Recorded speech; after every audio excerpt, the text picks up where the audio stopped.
Hello everyone, I'm Tim from Tim's PC and I build custom PCs to suit anyone's needs or budget. I also live stream all of my builds and repairs for transparency and educational purposes. So if you would like to get an awesome new PC and you'd like to see it get put together live, send me a message today. Alright, so tonight we're going to be building Gary's PC. So Gary came to me wanting a relatively budget gaming sim, nothing like AJ's. I think it was AJ who got the 3090 and Ryzen 5800X. Yeah, that was a beefy system. Oh, got an alarm going off here.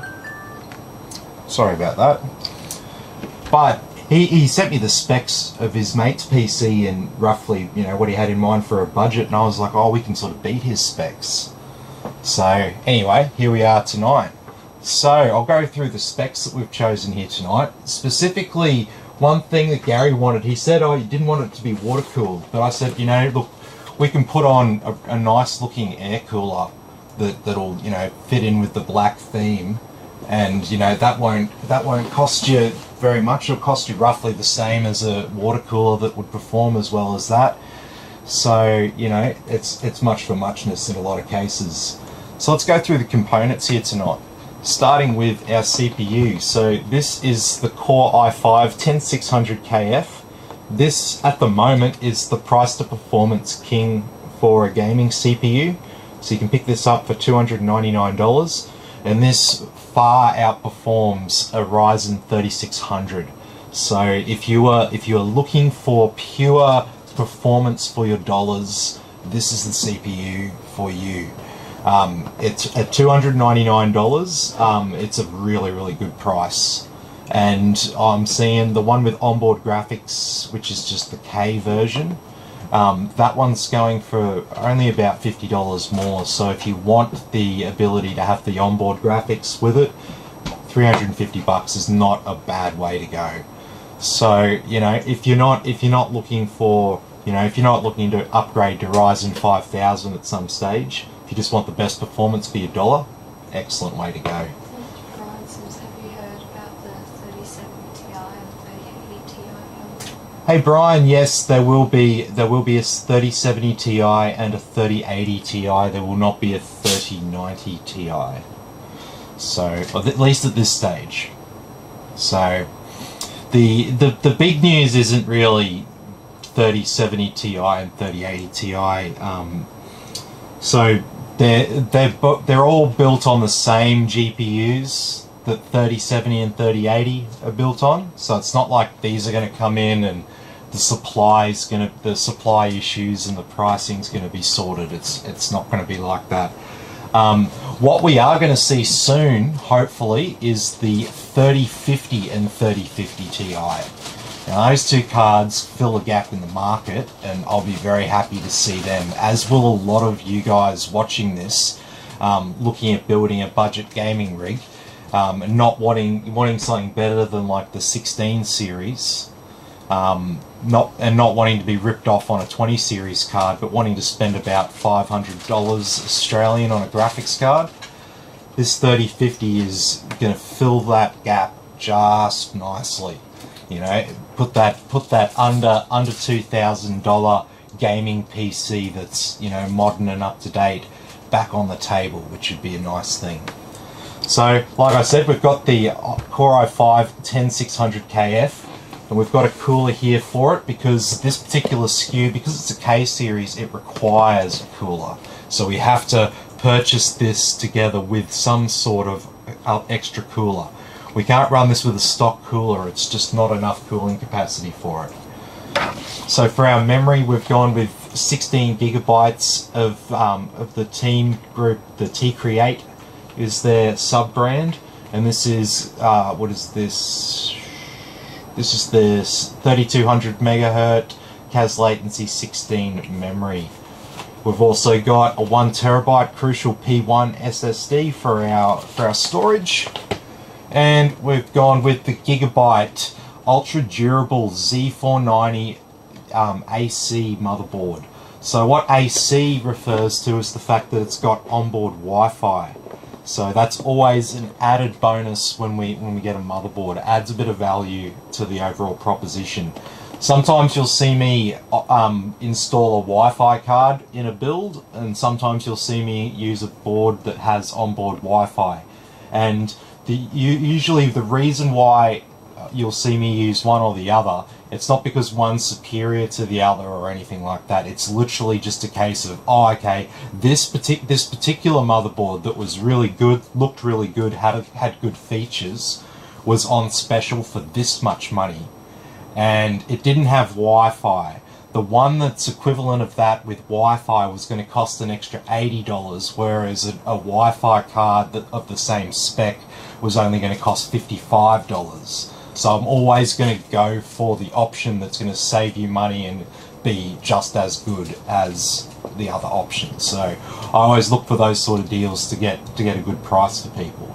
So in this case, the best option here for a Z490 board with the added bonus of Wi-Fi was this particular board. So we'll go through this when we unbox it. So I'll leave all this together here because this is all going to be put on the board before we put it into the case. And then we'll be powering all this with our gaming, what does MSI call this? The Gaming X, just the Gaming X, not the Gaming X Trio. So it's their it's kind of like their like the equivalent of Asus Tough Gaming, I guess you would say. That's where this is what they kind of go up against. And this is the 3060. And I do believe, yeah, so this one is one of the 3060s that has the robust power delivery, so we can actually overclock this a decent amount without worrying about our power. So I think I've built in it. I've used one of these before, haven't I?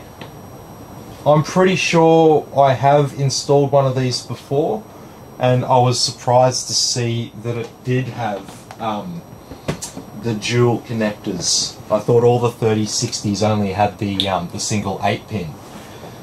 And for our power supply, we've got a Cooler Master 700. Just dropped my microphone there. That would have sounded great. So we've got a Cooler Master 750 watt, 80 plus rated power supply. Puts out 744 watts on the 12 volt rail with 62 amps. So decent power supply, pretty much a true 750 watt power supply. And for our case, we've gone with the Antec P600 Flux, I believe is the exact model number of this case. And I've used this case quite a lot. It's a really good value proposition with 3 ARGB fans at the front and an included RGB and fan controller in the back, supporting 5 devices of each. And you can plug in like you can plug in splitter cables to that, or you can daisy chain up other RGB devices. You can buy this case and buy the cheapest motherboard you can think of, right? The absolute El Cheapo one. It's got no RGB connections on it at all. It's got 2 fan headers. It's bargain basement. And then you can buy all the RGB stuff and all the fans, and you can hook it up in this case without any dramas at all with that included RGB and fan controller. So really good value proposition, and you'll see me use them a lot in builds just because of how much value you're getting here. You're also getting the a standard fan in the back, which you can or cannot change to an RGB one. And they also give you this other reverse fan. You don't really need it. I generally think that an extra fan in there for no reason is sort of pointless. I normally don't install them, but if you wanted to do it, you could install a 360mm radiator along the top. So you would have 3 fans at the front, 3 fans at the top on the radiator, and then you could also have 1 fan on the back and then 2 fans down here mounted with long bolts. So it's got the screws 4 long bolts there, so you can quite easily mount another 2 fans there. And if you go around the back side of this case, you'll see it's got this vent here, so it's designed to draw air in and up through there. And the idea of it is to feed your high-powered graphics card with cool air from outside the case. So it's a great value case, and it has some really good design features that I quite like. It's got a lot of things going for it, and that's the reason why you might see me building it a lot. It's just because objectively it has a lot of things going for it, and I think I don't mind the look of it. And if you don't like this plastic bit at the front, you can actually remove it, and you can. There is like another there's like a mesh plastic thing, like magnetic thing, and you can mount that on the front there if you wanted to. So you can even sort of customize the way this case is. So we'll just peel off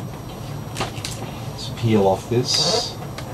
A nice slow turn and peel, kinda. Not really.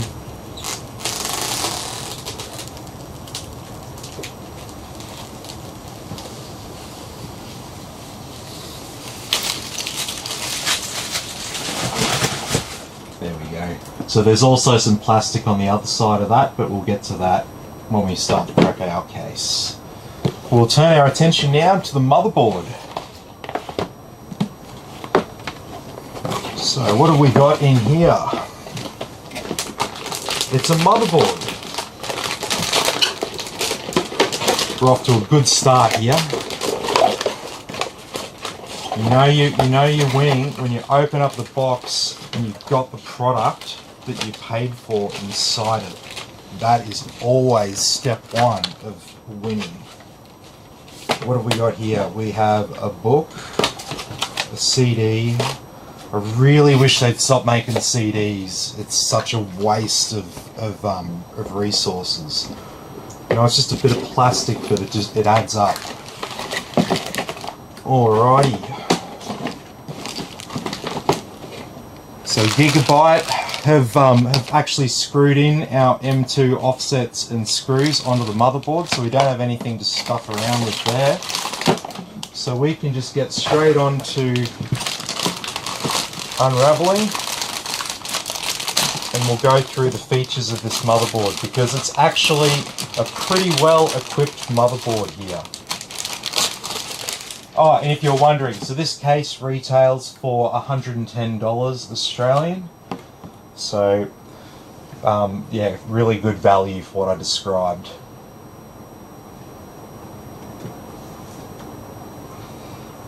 I didn't know this was a ASMR stream. I'm not 100% sure what that is, at the risk of sounding ignorant.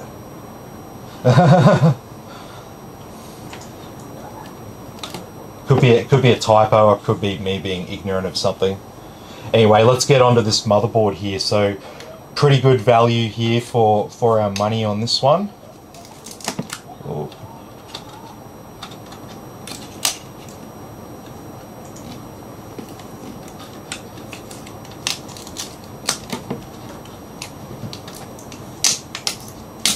Jesus. Yeah, I know. So we've got 3 M2 slots. So this one here has a little label. It says limited functionality, and we'll get to what that's all about. But we'll start up here as we always do. So we have a single fan header down here, but then we've got a 12-pin CPU power connector. So we only really need the 8, but we can plug in the 12 if we've got the capacity to, which we do with this power supply. And then we can overclock the hell out of our CPU if we want to, essentially. That's what that's for. The Z490 chipset is the unlocked chipset for overclocking on Intel chips. And so this CPU power connector powers our CPU and all these associated systems around it. So you can look all this up. There are various different systems in here. The system more broadly is referred to as the VRM. There are MOSFETs, there are coprocessors, there are a whole heap of other things in there that you can look up and get your head around. But basically, all this stuff, you don't have to know all this stuff. This is just like real technical shit. But basically, this stuff around here is what the CPU needs to operate properly. Without these associated systems, the CPU can't function. So there's like a arithmetic logic unit and a maths coprocessor and things of that nature to help the CPU actually function.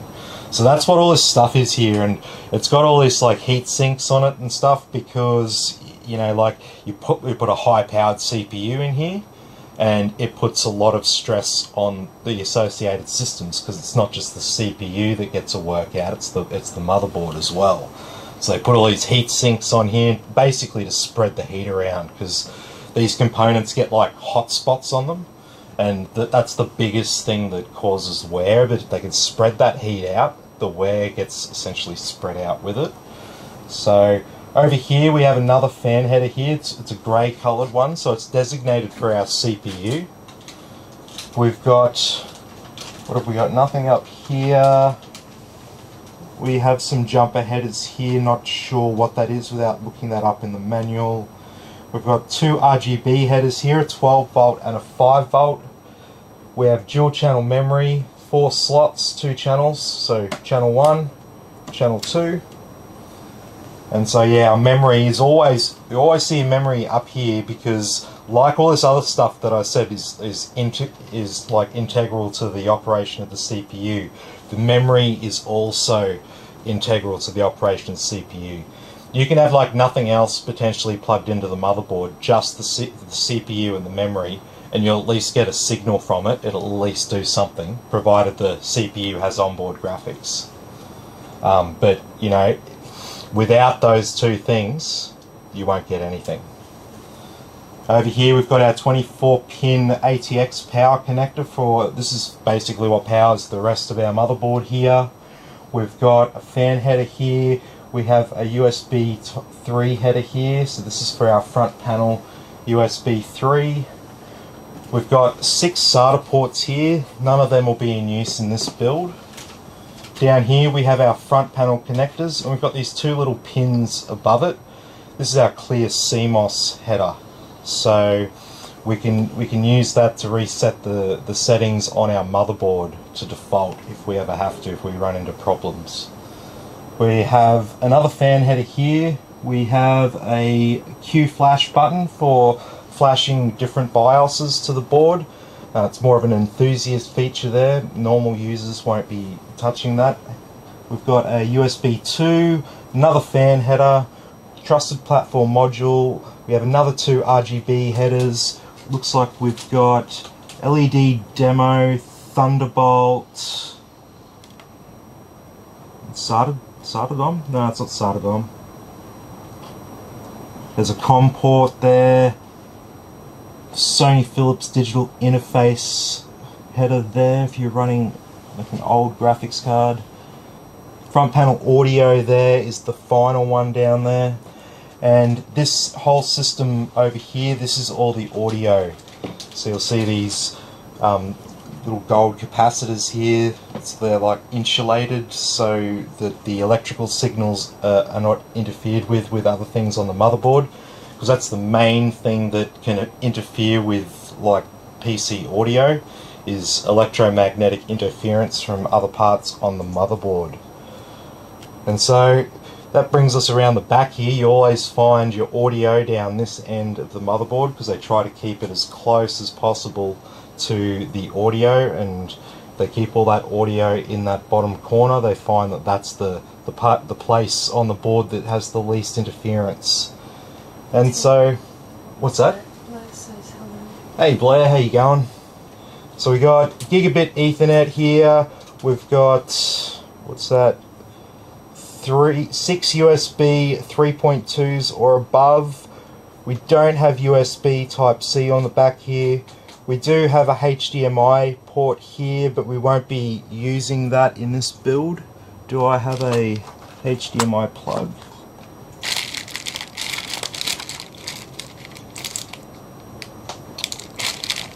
Yes, I do.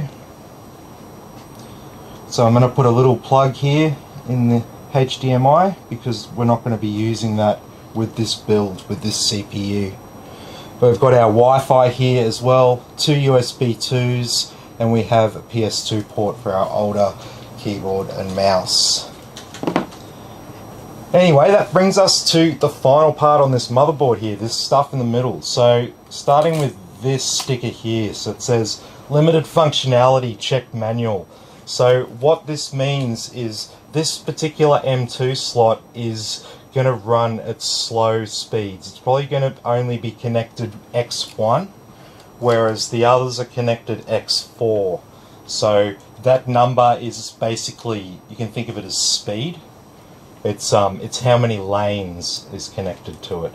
So you can look up what lanes are and how all that works.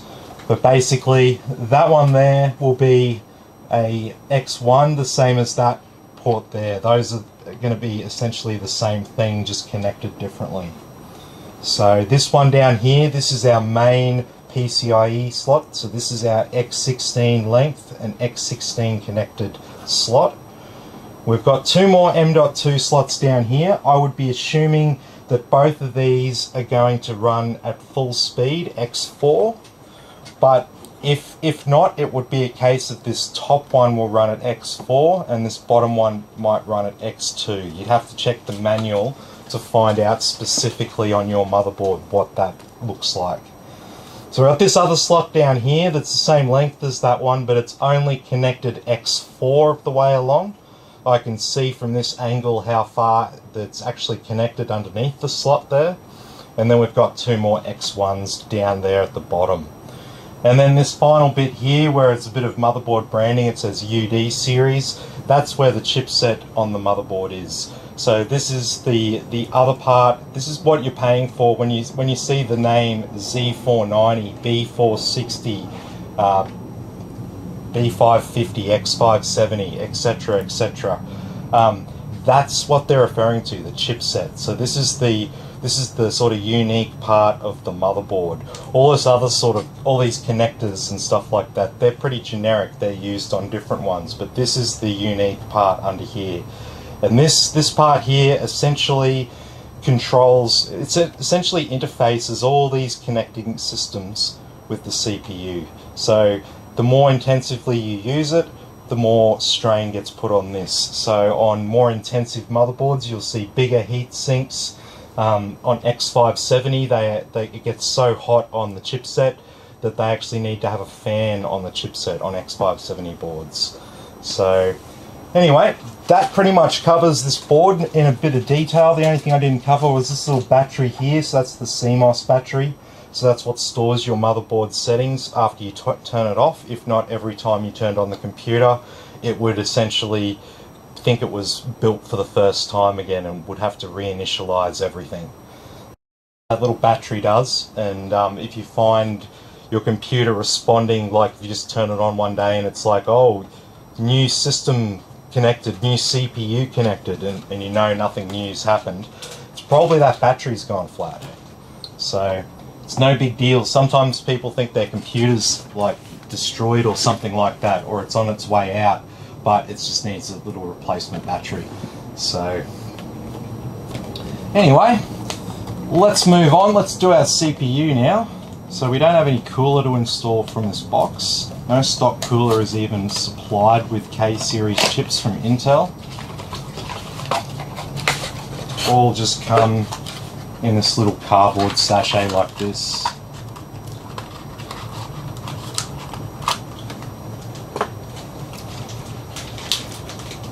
Now, Intel CPUs are pretty robust.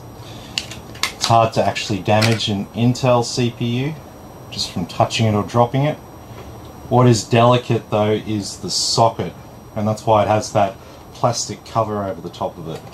Because on the bottom of Intel CPUs, it's just got touch pads, whereas on AMD they have got pins on the bottom. So AMD CPUs are quite delicate, you don't want to bend those pins. But Intel sockets, they have the actual pins in them. So very, very, very careful not to damage your socket. So get your CPU, and there are 2 little notches on either side. And there are 2 little notches in the socket. So you just want to line them up, get the chip as close to the socket as you can, and it should just drop in place from about like a millimeter above the socket. And then just lightly touch it on the corners just to make sure that it's sitting in the socket right. Don't try to jiggle it around with your finger or anything like that. Yeah, just touch it lightly. The pins in the socket really are quite delicate, so that's why you don't do that. When you put this lever down and lock it in place, this plastic cover comes off, but when it forces it down evenly, so even force gets applied over the pins, and then you're not left with this situation where you've, you know, bent half the pins from jolting the chip in a certain direction or something like that.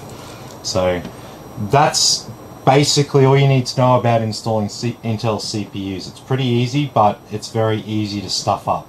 You drop the CPU in the socket while you're installing it, and you've probably destroyed the socket, and it's probably not going to be repairable. It's how delicate the pins are in there, and like even to try and repair them is very, very difficult. So we'll install our SSD now. So this is our M.2 NVMe SSD, or NVMe is Non-Volatile Storage Express. Don't you love these names?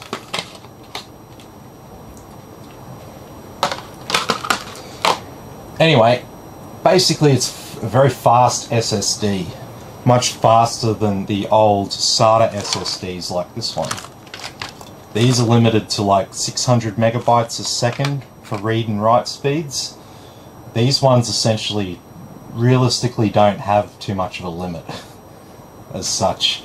They can be anywhere from a couple of gigabytes a second to you know, 15 gigabytes a second for really, really high-end state-of-the-art ones.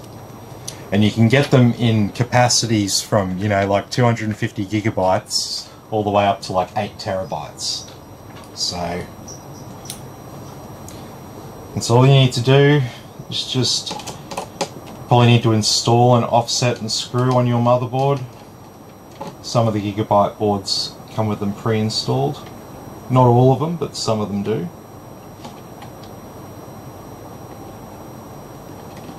Oh.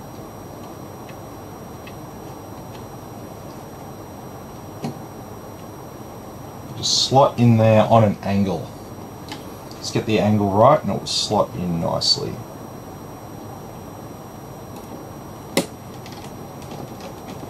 It just tightens down. Single screw.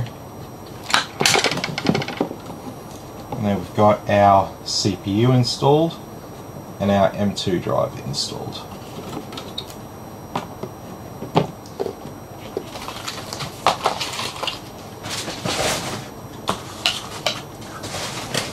And so now this last box here we've got, other than our cooler of course, is our memory. So a lot of people call this RAM, but RAM is actually just the sticks on the chip. It's not really the name of these sticks. Technically you'd refer to it as memory. Memory sticks, I guess, would be technically correct. No, it's not technically correct, but I guess that would be technically accurate. Technically these are referred to as DIMMs, or dual inline memory modules. It's not because they're dual sided, it's the little notch in the middle is the dual modules. Each module can go on both sides because obviously the pins know no sides. So when we install our memory, we've got to remember to install it in the correct slots. So if you've got four sticks of memory and you've got 4 slots, then you just install all 4 sticks of memory in the 4 slots. Pretty hard to go wrong there. But if you've just got the 2, you've got to work out which slots you have to which slots you want to use first.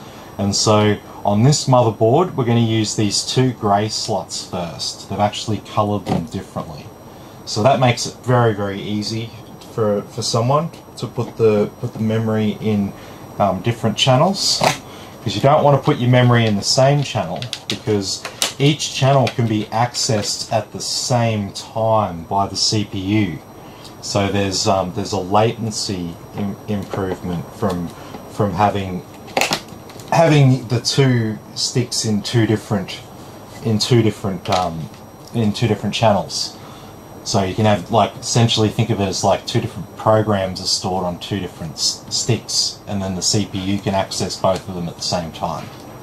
So that's the best way of getting your head around it. It's a bit more complicated the way that memory works and how it stores information and all that, but like, just simply that's what you need to understand about it. And that's why you've got to use it like this. And so normally on pretty much every motherboard, it'll be this first slot from this side of the motherboard, and then you'll skip the second slot in, and then you'll use the third slot, and the fourth slot that's right next to the CPU will be left empty. So we've got most of our board prepped now, so we can turn our attention to the cooler. So I've got one of these Cooler Master Hyper 212 in black. So this is a really well regarded value air cooler for multi-socket. And so this is it.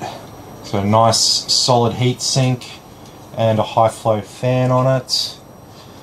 And it's got a label there, nice and clear with a white label there, so you shouldn't ever install it without removing the label.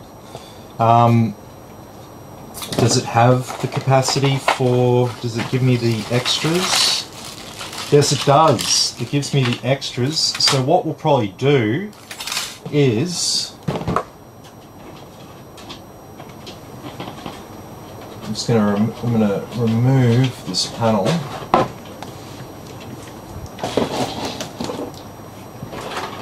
And what we're going to do is, because we've got a 10600 KF, and you know we're building a sim racer, so crank up the speeds, man.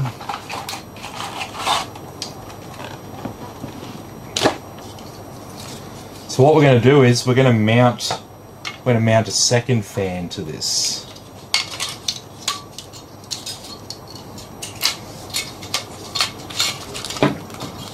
So it's going to have what's called a push-pull configuration. So before we get started, we're just going to quickly mount this second fan. Hopefully it will be a nice quick process. These are relatively easy to install. You've just got to get them. There's a, we're on the right side.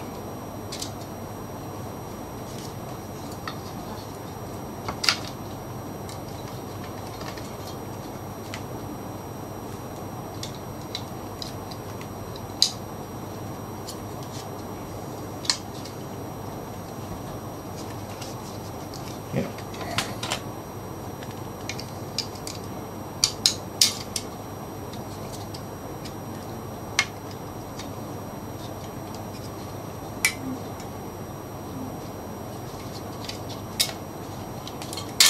Oh.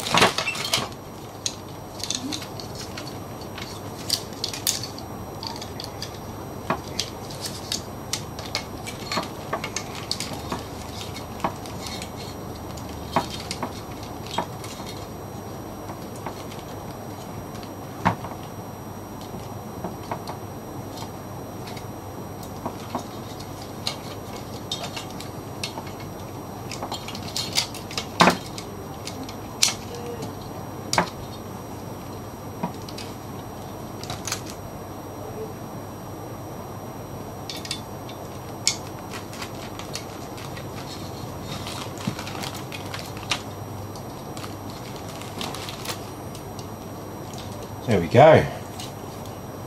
We've got our two fans mounted to the cooler now. So And we have a multi-socket backplate there. Also got a fan splitter, just in case we wanted to use 2 fans. Look at that. They thought of everything.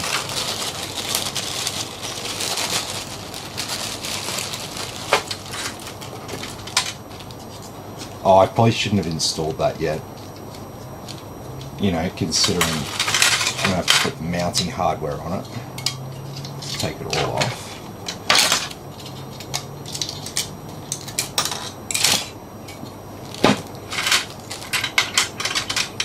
And that looks like AMD.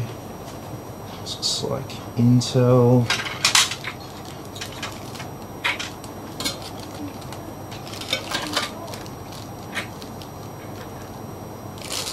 What have we got here? Some standard mounting bolts. We got here plastic clips.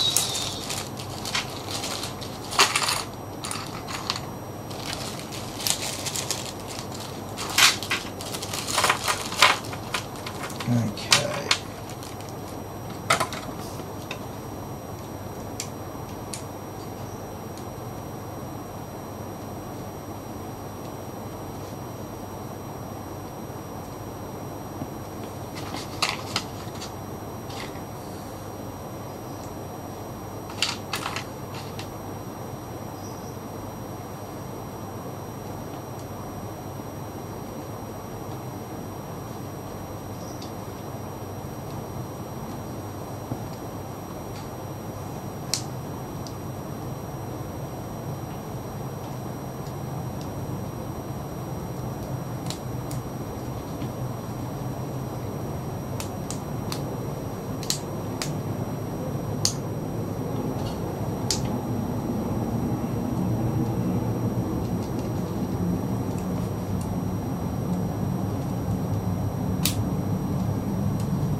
Aha, adjustable.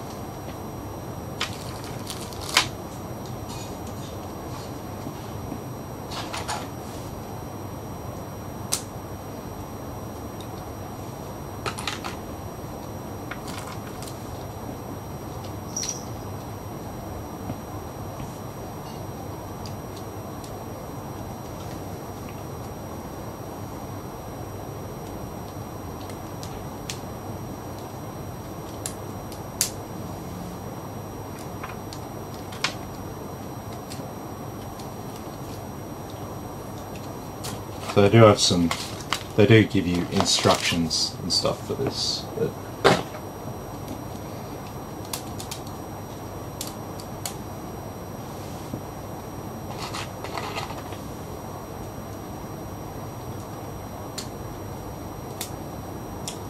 okay, so we have our back plate, so it should be, oh shit, oh no, nah, of course,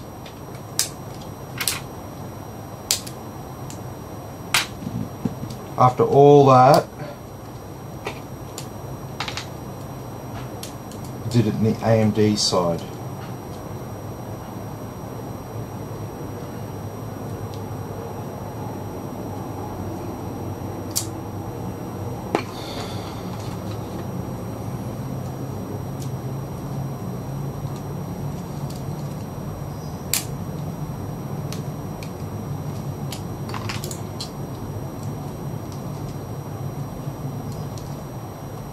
Fucking hell.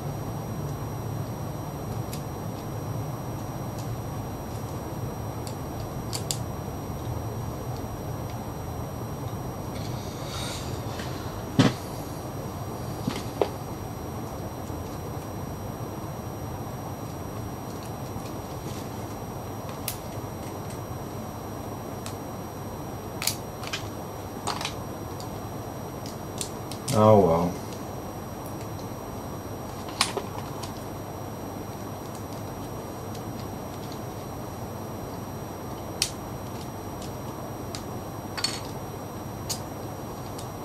At least I realised what I'd done before I put it on the board.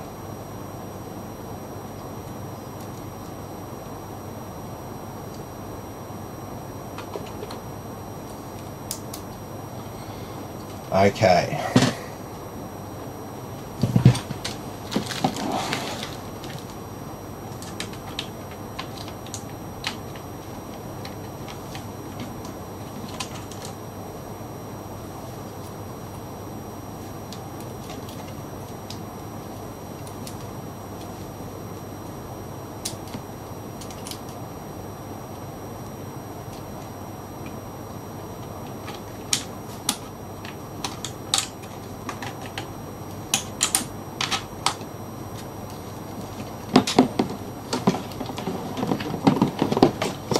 Okay, so we have our back plate installed there.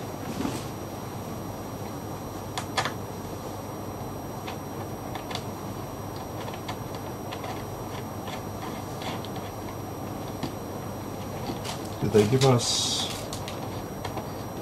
Yes, they did.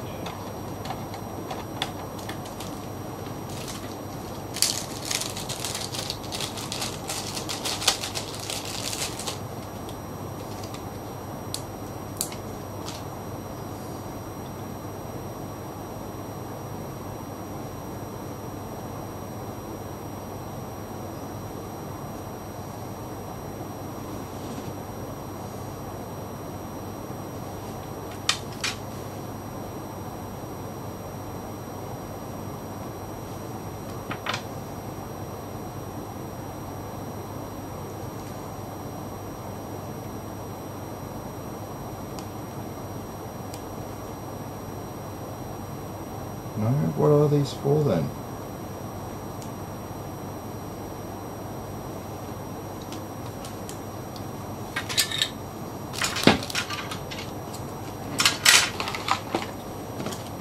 No.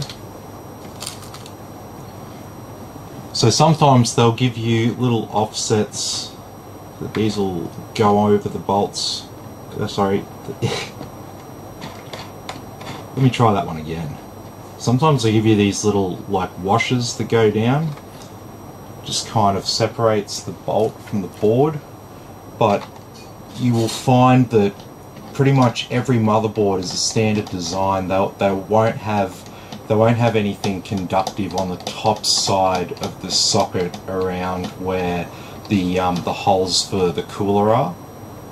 That's just like, you know, sort of smart design right there, because obviously they know you're going to be mounting a cooler to it, so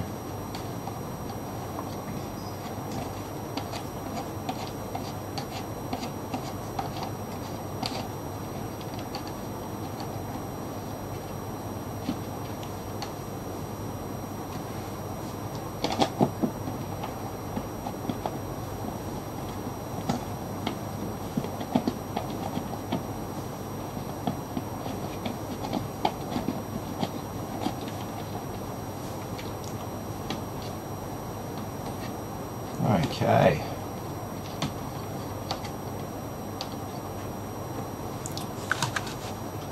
Let me just see the comments here. Hey Donald, how you going? Good to have you with us. Hey Nick, how you going? I haven't been looking at the comments here. All right.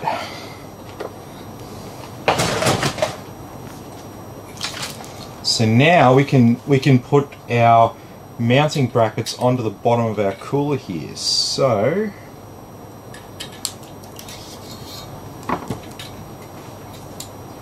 which way do they go on? Go on this way.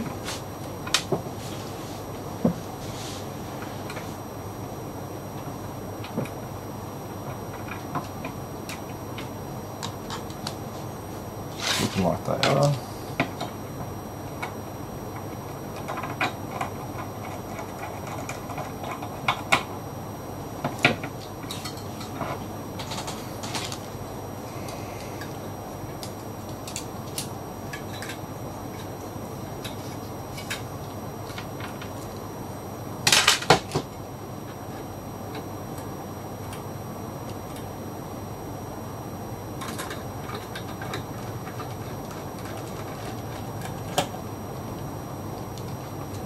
All right.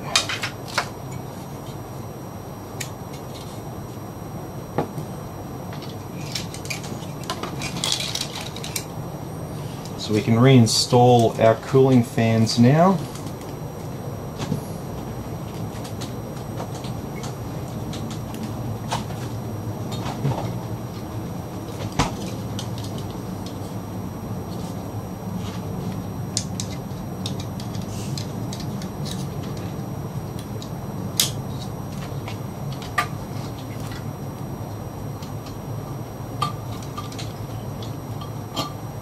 Aha! I know what those pads are for now.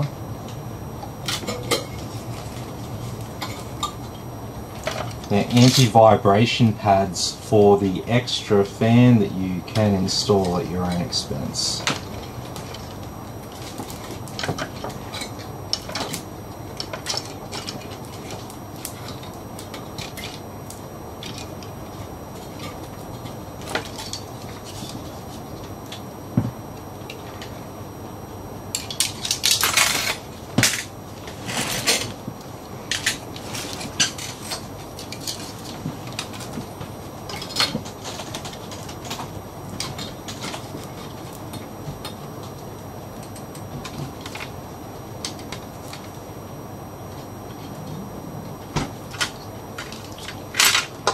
Use them.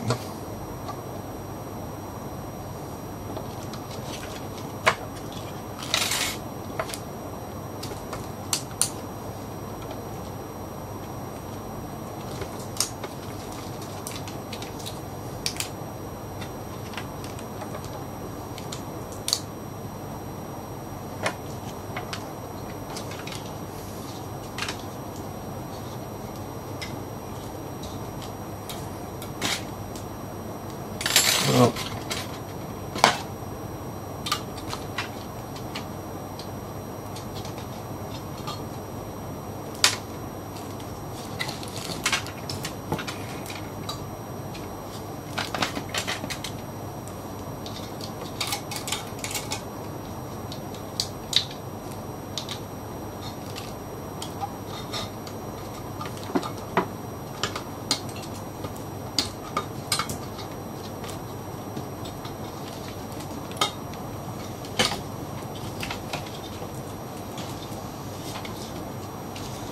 okay.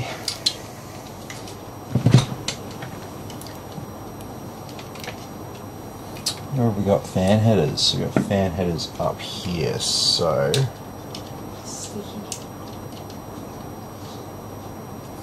Sticky and horrible. Oh yeah, I'm just sorting out the fan cables. Making sure they're all hidden away.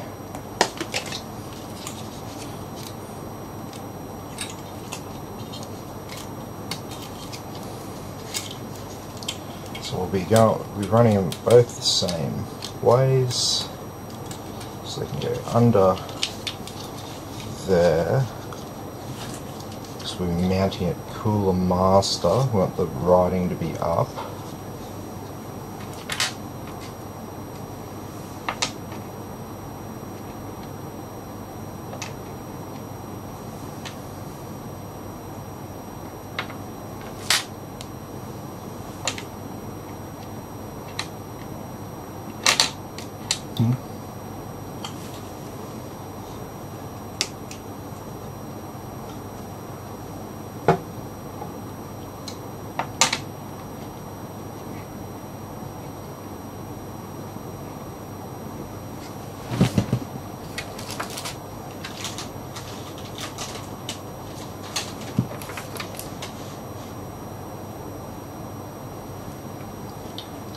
These screw down.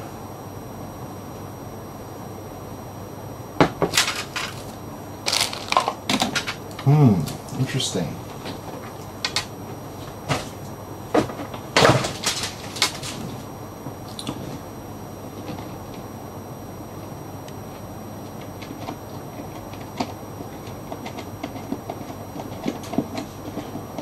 These must be, these screws that I screwed on, these must be for 2011-2066 socket. And we must just screw these offsets down into the back plate, and then we screw this down into the offsets.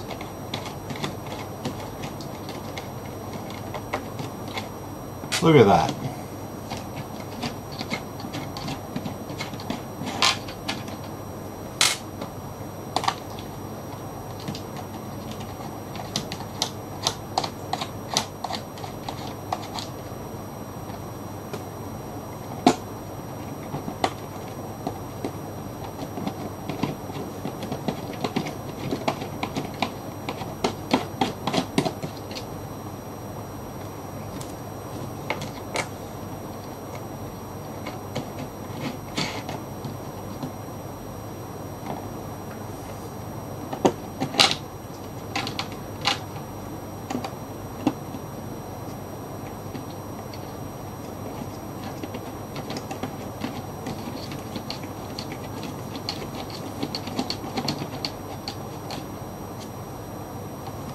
Yeah, so it's going to mount down just like this. Cooler master on the top there.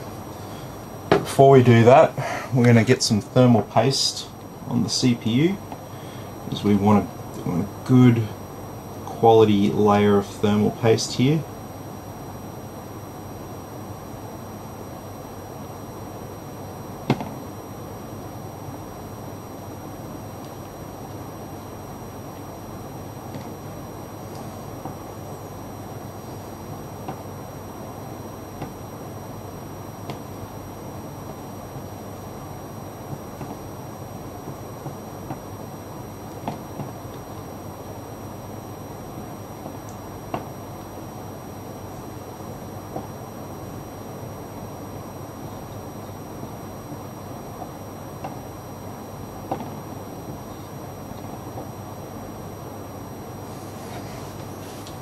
Alright.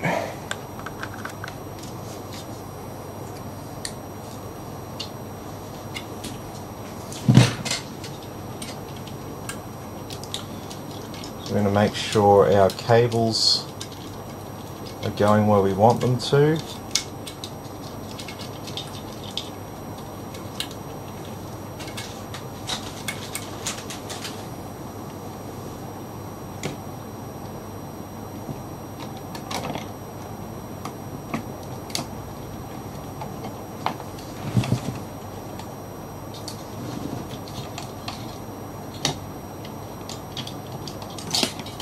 I will have to take these off. God damn it. But I needed to get those cables in place.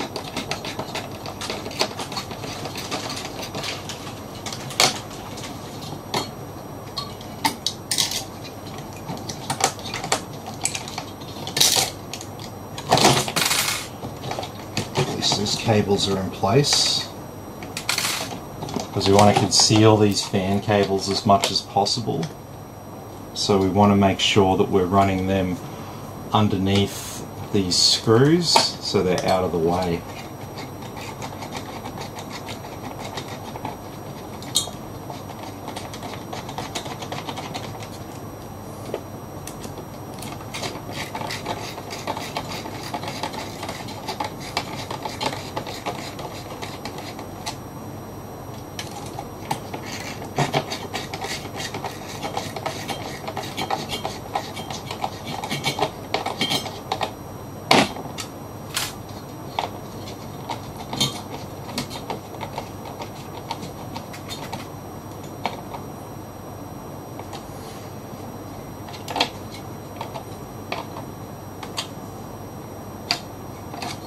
Up.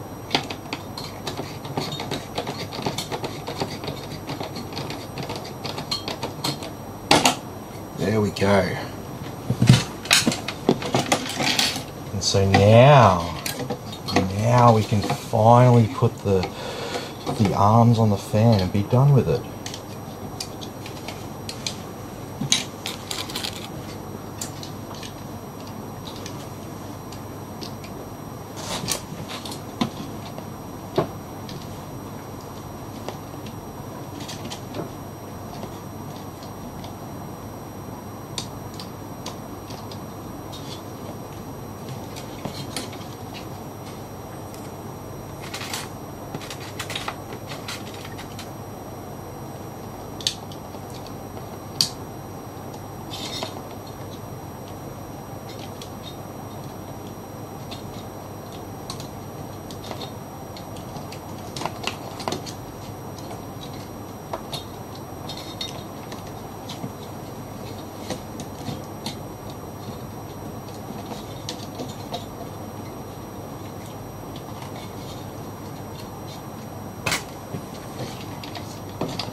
There we go.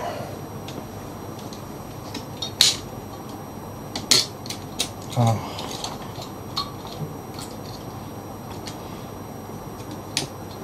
Yeah, these clips are lots of fun.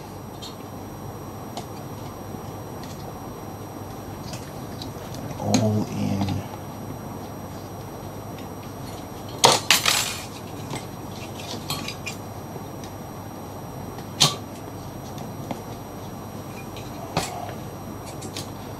I waste half the build just putting these clips in.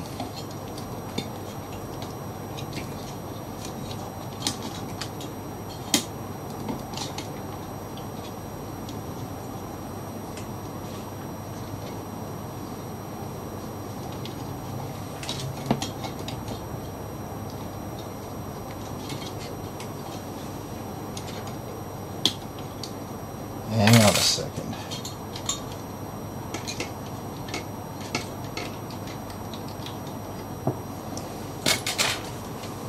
Are there two different sizes here? I believe there are. I believe that's what's causing me all this grief.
Okay.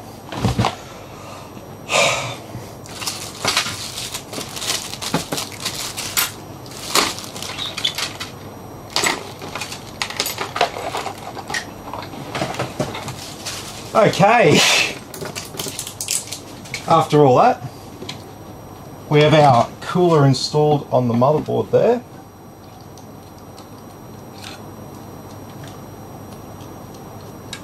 And so I'll plug in these two fans. Sort of half cable manage them now, but we'll just plug them in for now.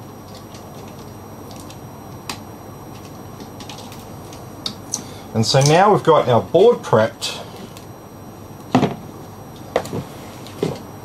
So now all we've got to do, we've installed a second fan there on the cooler. So now all we've got to do is just put the power supply in the case and hook everything up.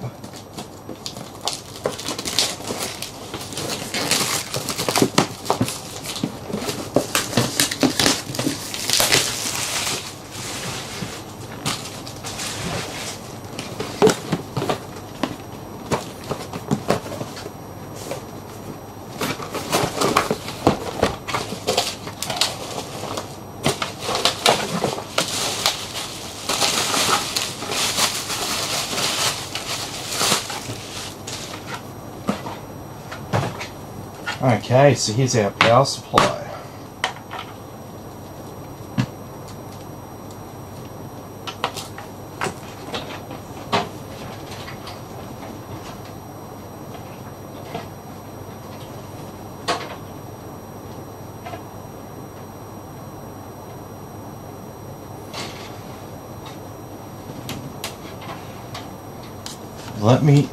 I was just seeing a new comment come through. Just a second, I've got to make the screen bigger.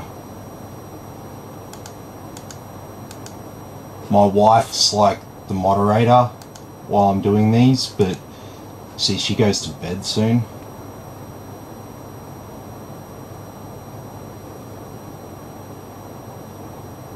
So Jono's asked, what's the case that he's using?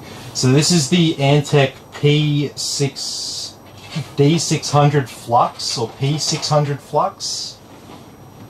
So, like I said at the start, this is an excellent value for money case because it's got the 3 pre-installed RGB fans at the front, and it has an RGB and fan controller pre-installed on the motherboard.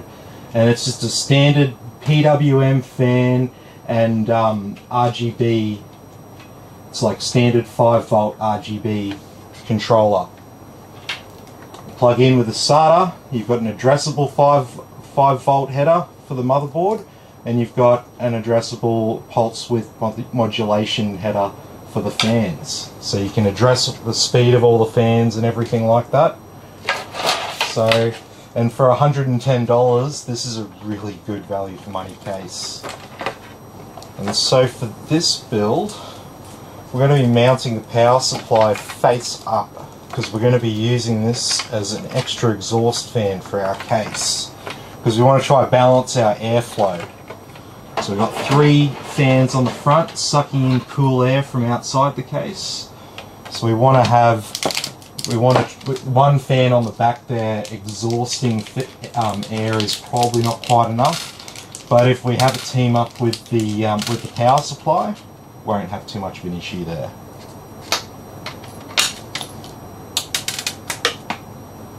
Let's just change back to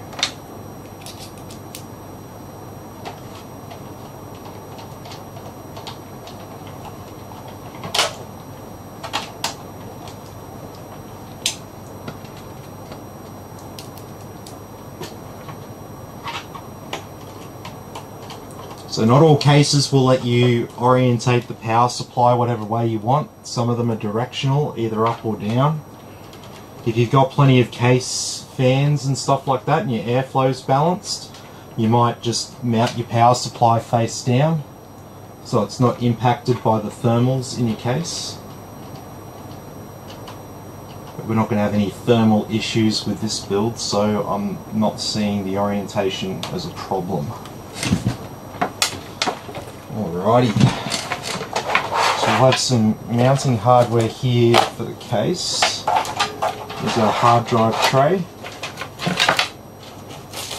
So we'll get rid of these because I use zip ties.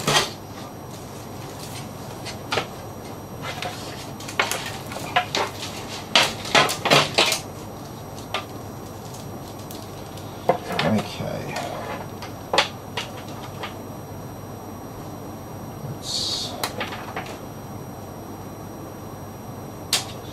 That up there.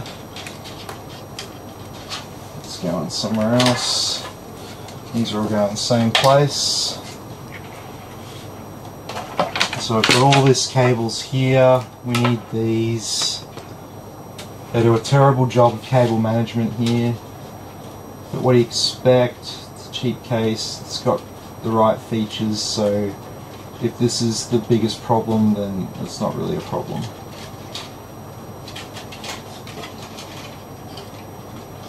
And Donald asked before, do I have any 5950Xs here?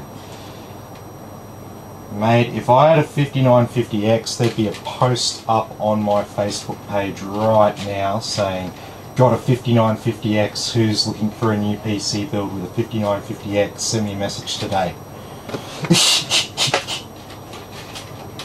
You can guarantee that that would happen. Because I don't need it, I got a 5950X.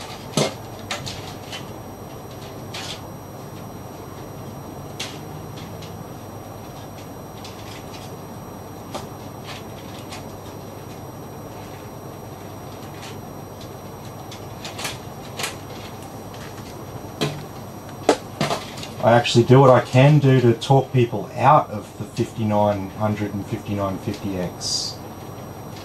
Just because of the supply issues. I mean, I'd love to just sell people whatever they want, but yeah, I mean, these supply issues aren't going anywhere. Intel 11th gen launches like tomorrow.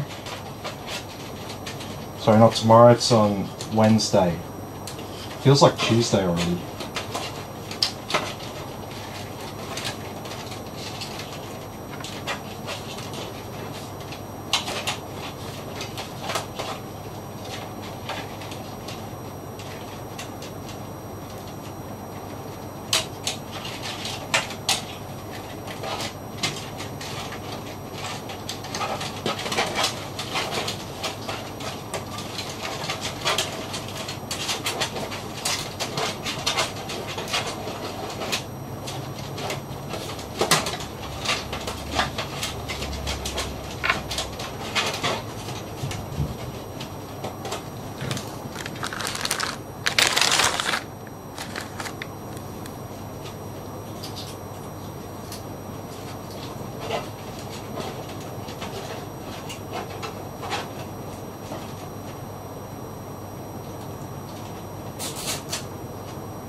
There we go, that's a lot neater.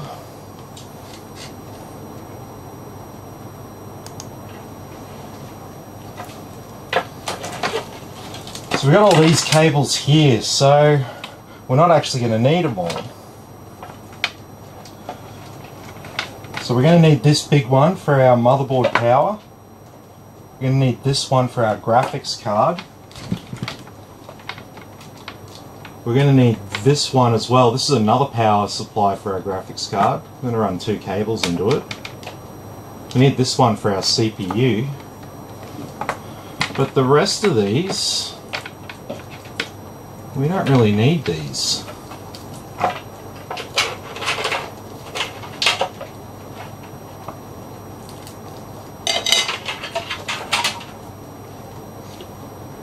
So what I'm going to do is I'm just going to zip tie them down and tuck them away.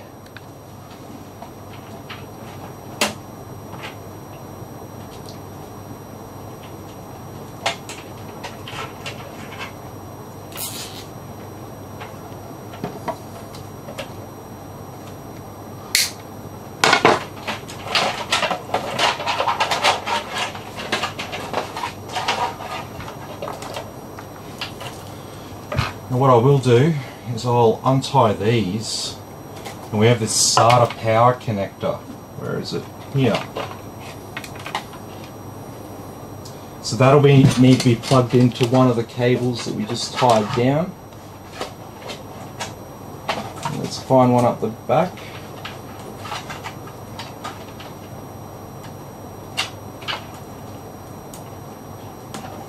Alright, so we've got that plugged in. And we'll just tuck all that up the back, out of the way. So now we've got these 2 cables. These will need to plug in with some of this other stuff up here. And so now we're just left with these cables here. Those ones up there.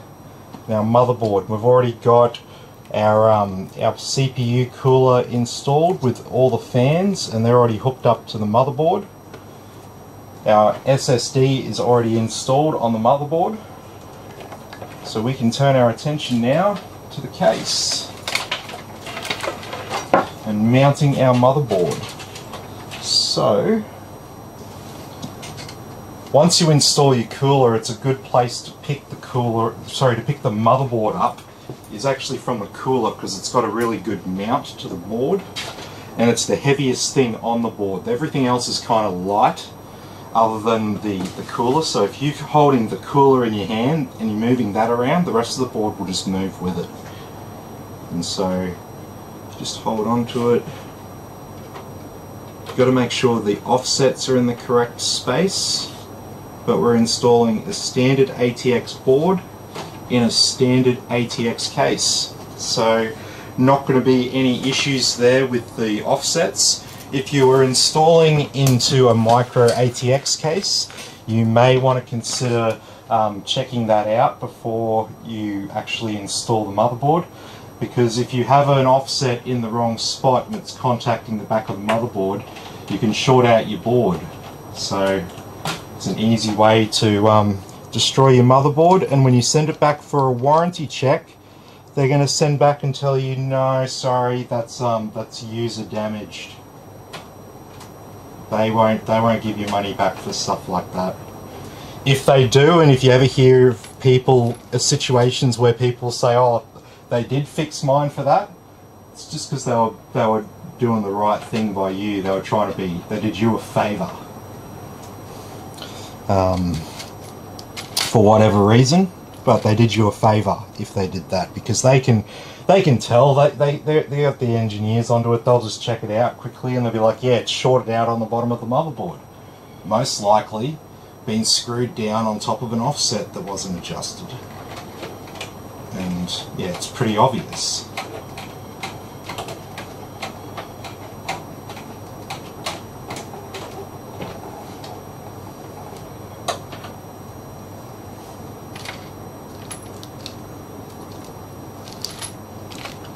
Alright.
Okay, so we've got our motherboard installed.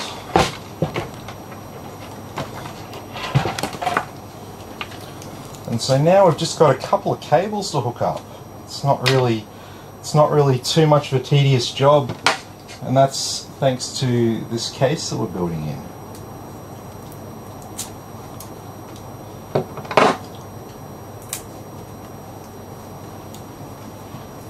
You know, we'd normally have to worry about fan splitters and all sorts of stuff to hook this all up. Not this build. It's going to be really easy.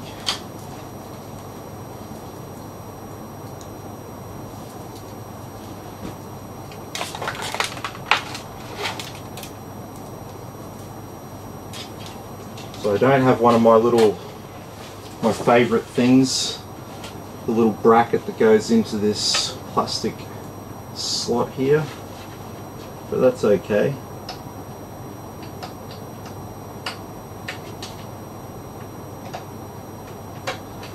Fortunately, I've memorised the position of these pins on every motherboard, so I know where they all go.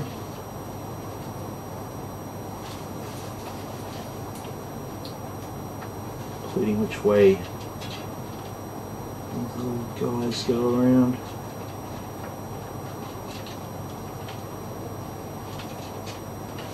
There we go. And our power switch just slots in up there.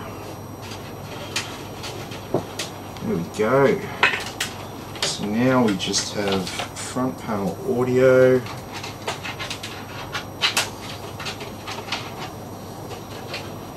Going down here.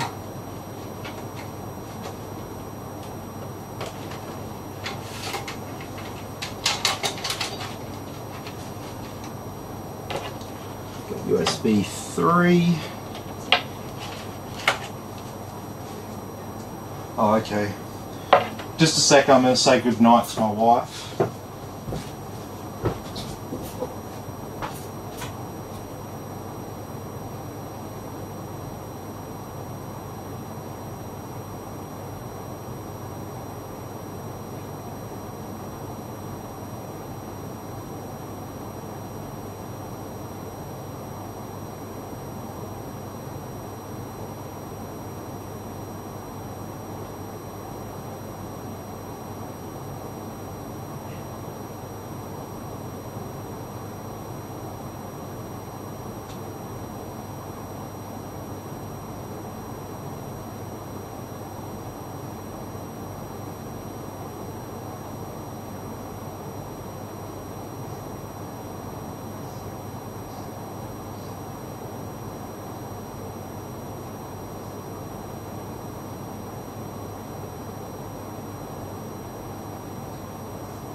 Alrighty, sorry about that.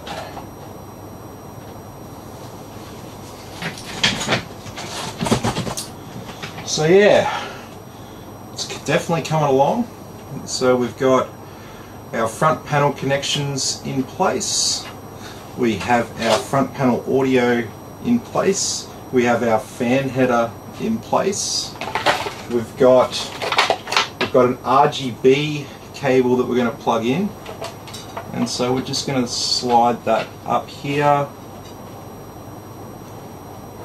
and just around onto these 3 pins here. Just like that.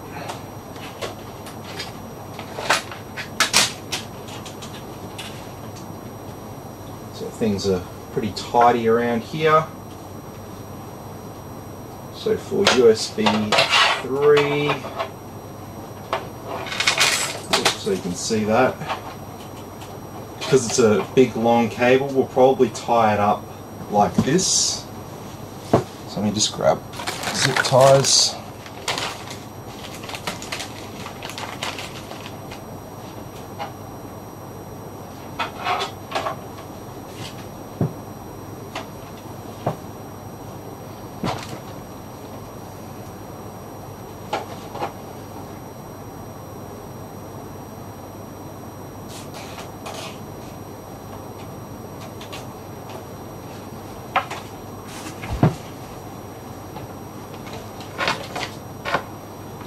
USB 3 cable.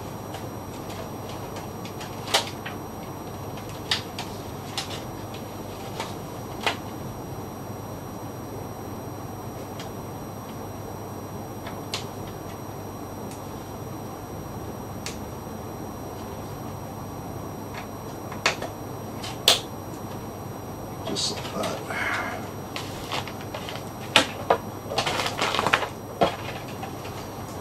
So now we've got our CPU power, which is this one here.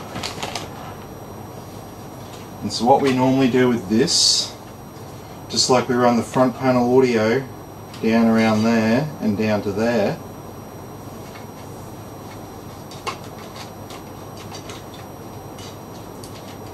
we get our CPU power. It looks like I'm going to need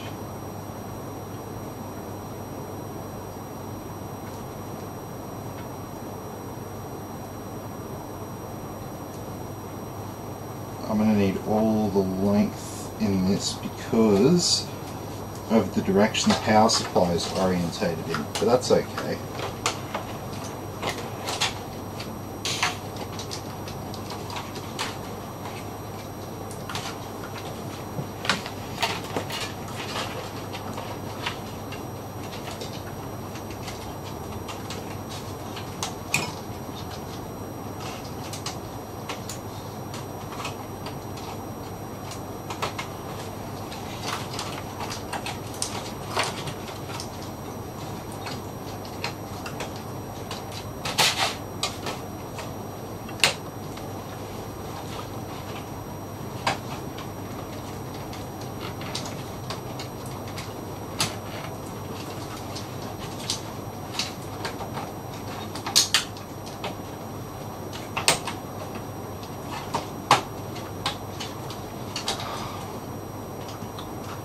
I always have such a good time installing the CPU power.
Okay, so we've got our CPU power installed, which is always a bit of a fun one just because of its position.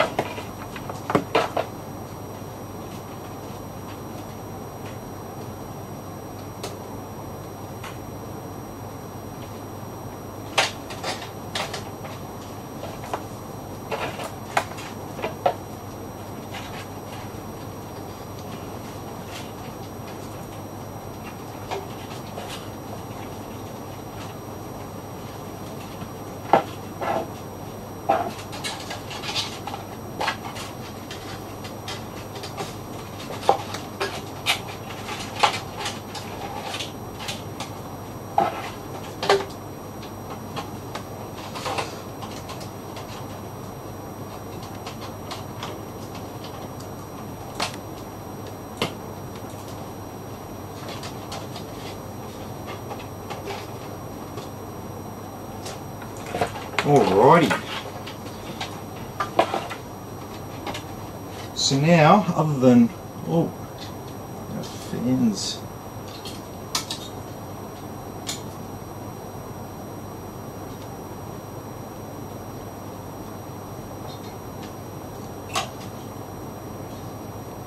There we go. We just have our graphics card to install. How long's this been going for? Hour and a half. About right. So here we are, our MSI RTX 3060 Gaming X card, which is quite a good card.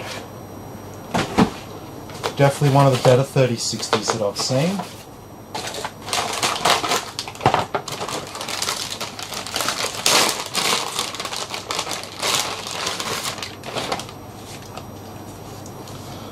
Alrighty, here's the card.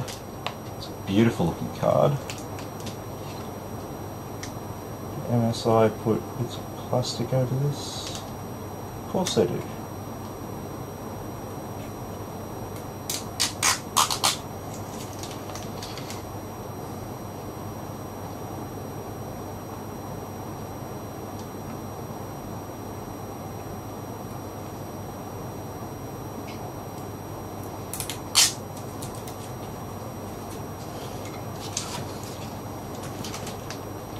And so it's like, as I said before, it's got the dual power connectors there, so no shortage of power delivery for this card.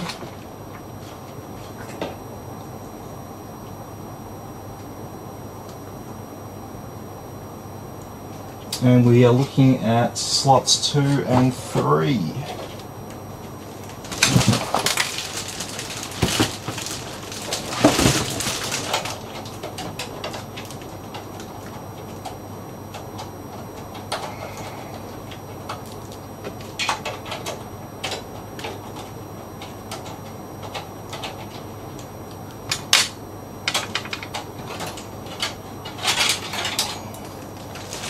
Alrighty.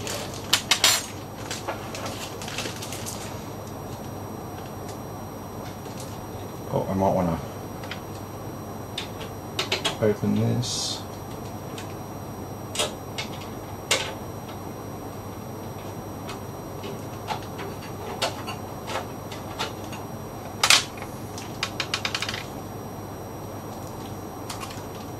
There we go.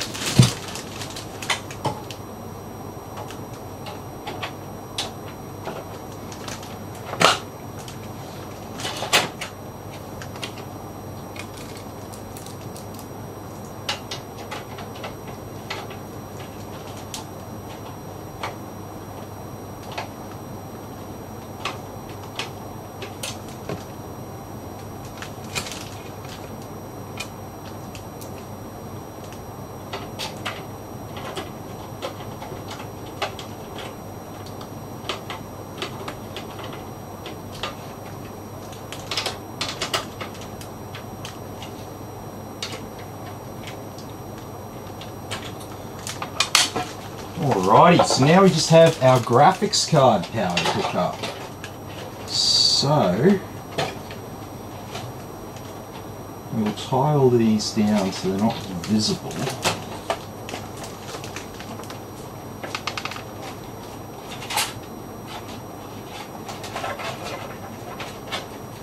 Put it tied down over there.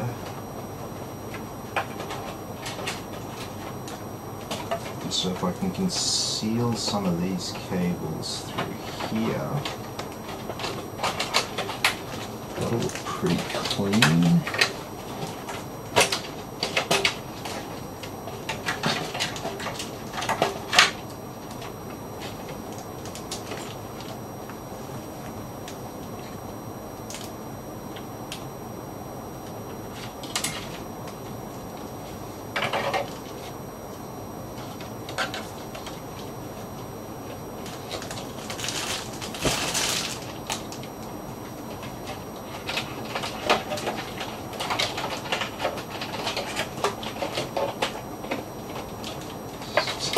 Feed this one back.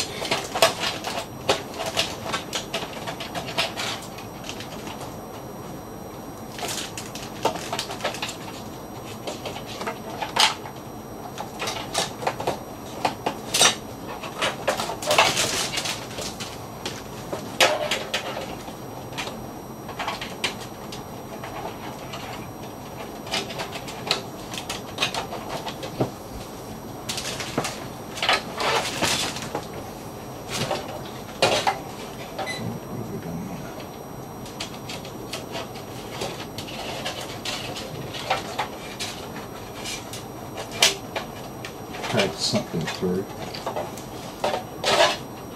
Okay.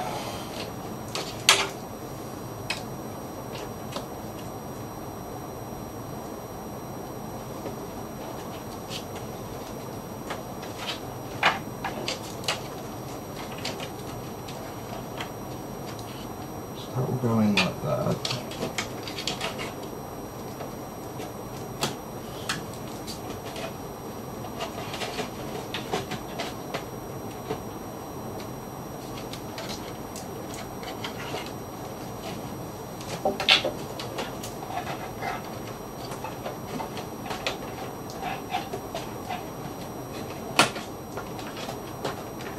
Squeeze up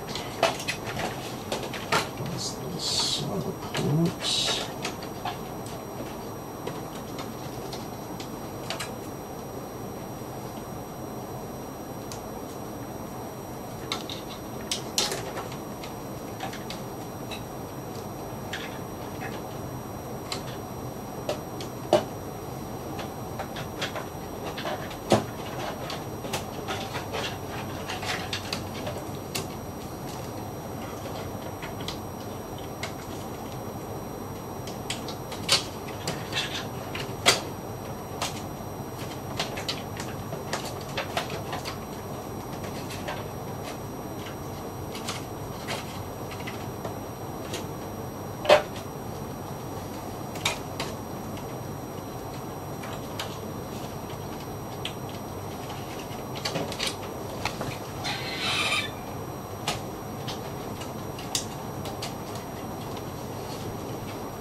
Very good.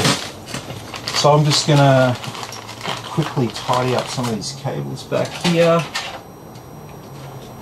There's not really too much to tidy up.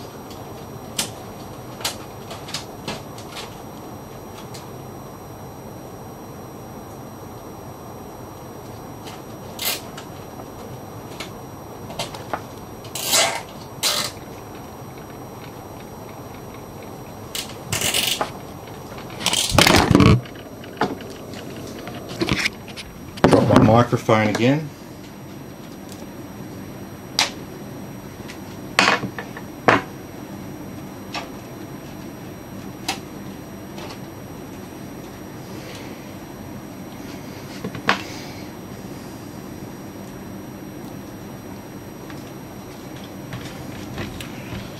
So there we go. Nice and tidy at the back there.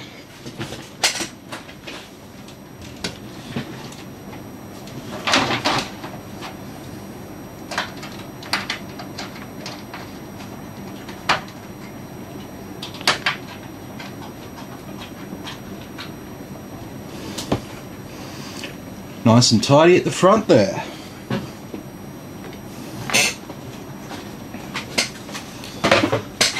So now it's time for the part where we see if I did everything right.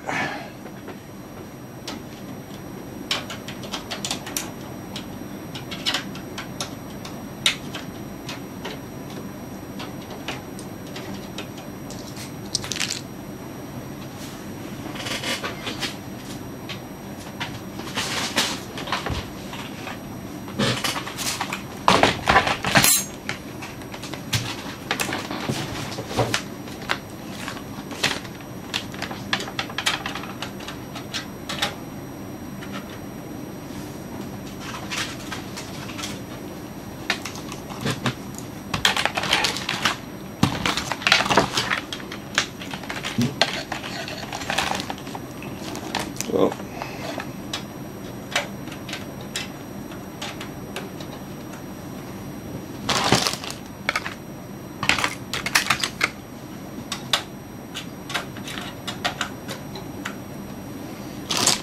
We'll also install our Wi-Fi antenna.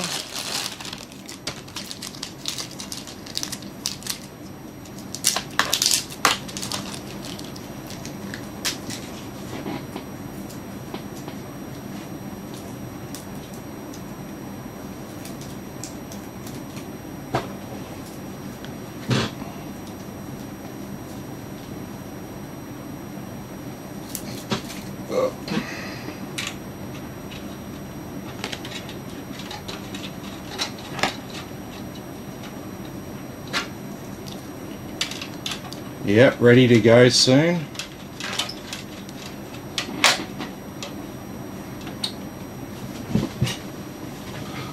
So we've got some Wi-Fi going on.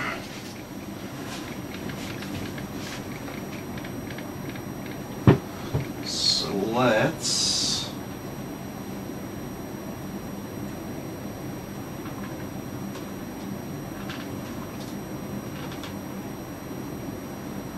get a good view of the PC.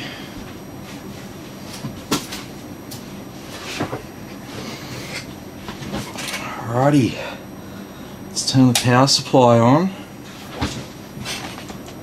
and let's press the power button.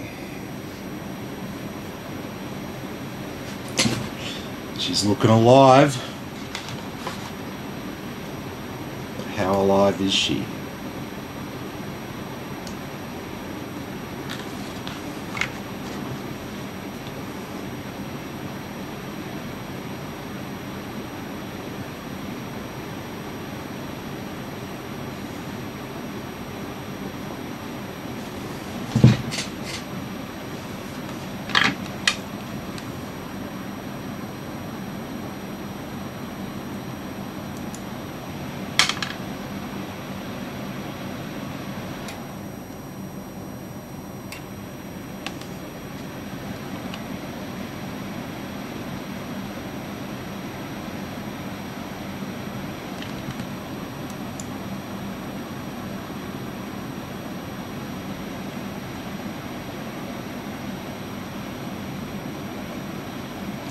Okay, so we seem to have an issue.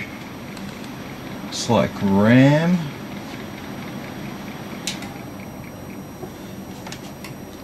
So we'll reseat our memory.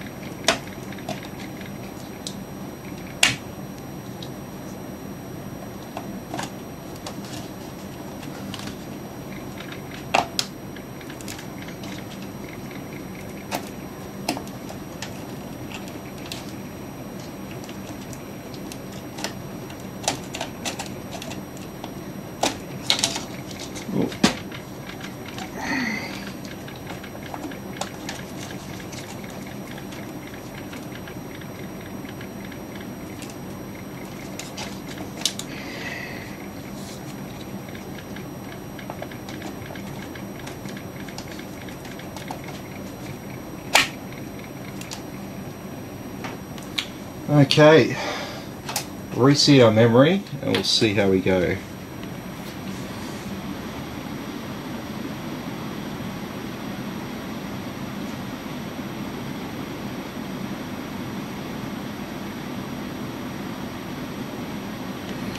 Straight to a CPU error? Yep, we got a post. Excellent.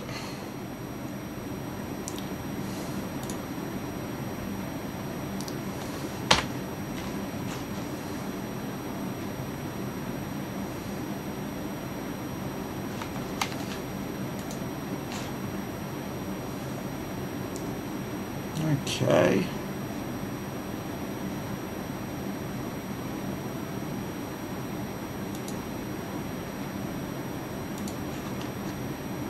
Auto 3200, okay, so it's going to automatically apply that.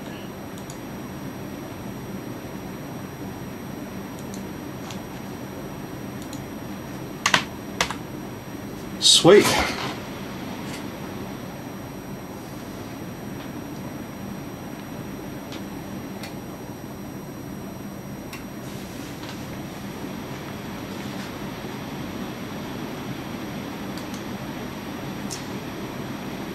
Oh, hello Neil, how you going? Sorry I missed your comment.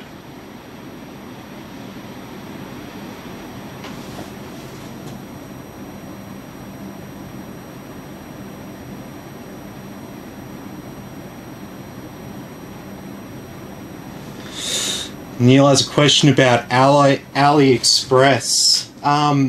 So yeah, I mean, like, it's okay.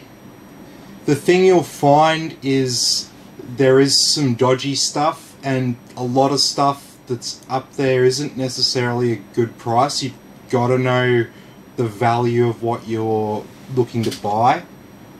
That would be my main advice. And then obviously if something seems way too good to be true, it probably is.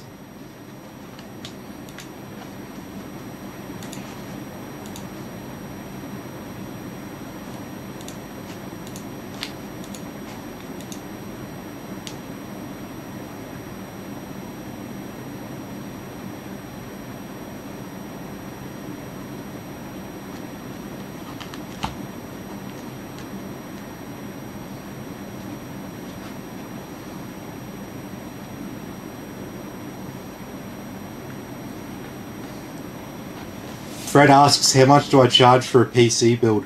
Well, it all depends on how much the total build costs and how much labour is involved with it. If you came to me with, like, you know, a really simple PC to build that didn't require too much extra stuff and it was low cost, then, you know, it's only going to be like $150. If you come to me with like a $5,000 plus computer with a whole heap of extra fans to install and this and that and all this other stuff, then it's going to end up costing more, obviously. So all depends on how much, how complicated your build is and how much it costs and all that as to what the total build fee is.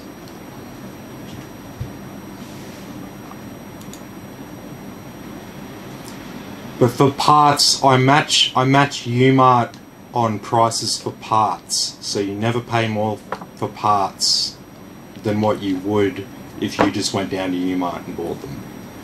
It's the easiest way for me to manage prices and to have fair pricing.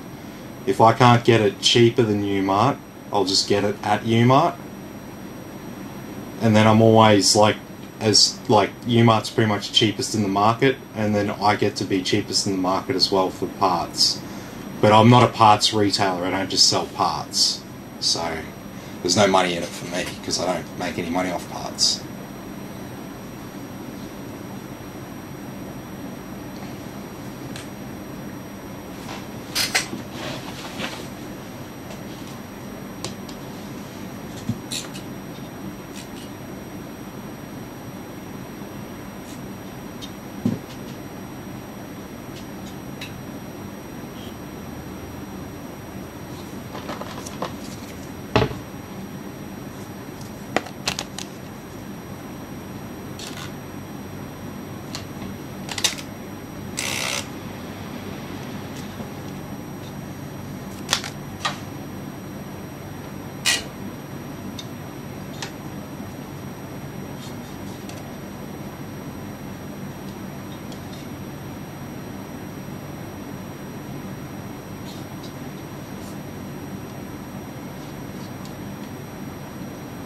Seems to be a good flow of air through that.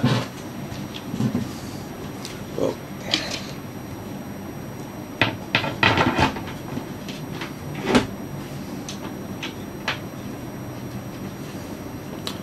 Okay.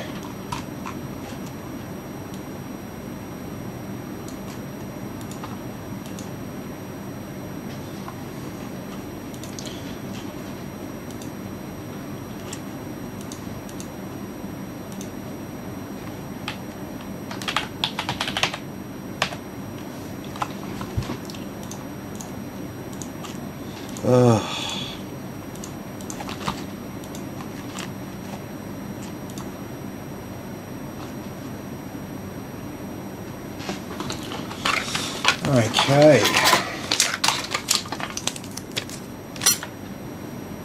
So just FYI, after that first stage of the install's done, you can pull a USB installation drive out. Once it does all that stuff with copying everything to the from the USB, then it's all done. Gary's just chimed in. He said, "Hey Tim, looks awesome." Yeah, it's come along really nicely. It's a nice, clean looking build in there. Nothing too crazy with the lights. I mean, obviously the lights can go any color you want, different color patterns and stuff.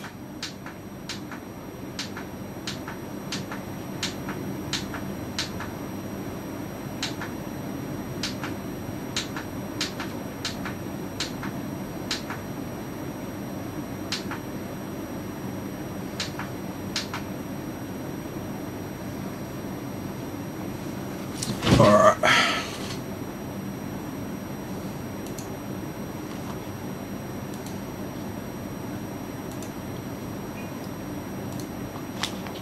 Okay, so we'll get some internet going on here.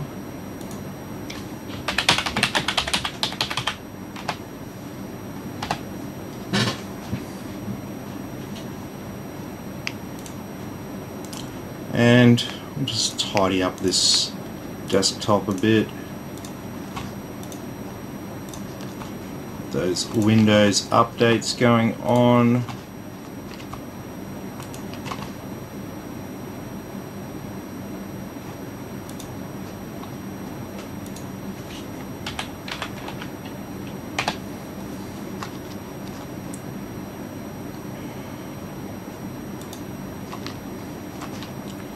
Grab R23.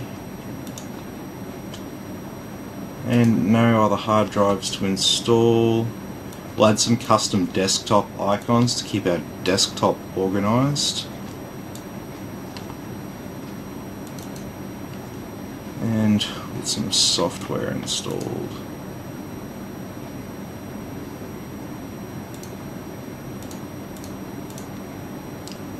Just the standard gaming PC complement.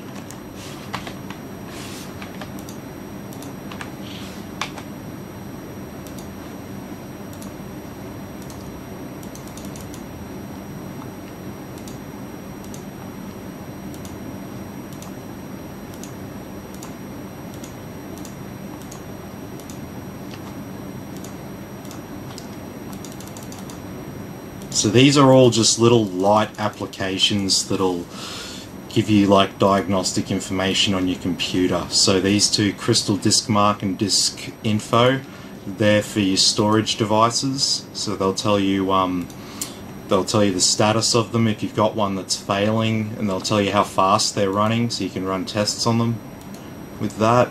CPU Z tells you all about your CPU, and you can do little stress tests on your CPU. Just a game client.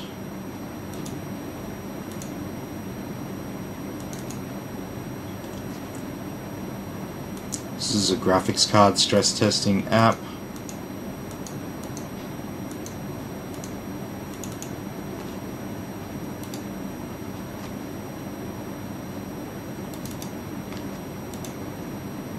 Hardware monitor is just what it says. It's an app that monitors all your hardware, so all your temperatures and voltages and speeds and all that. MSI Afterburner, this is software that'll come with your MSI graphics card anyway, but I always install it because it's a good utility for tuning your fans and also overclocking, and it also comes with Riva Tuner Statistics Server.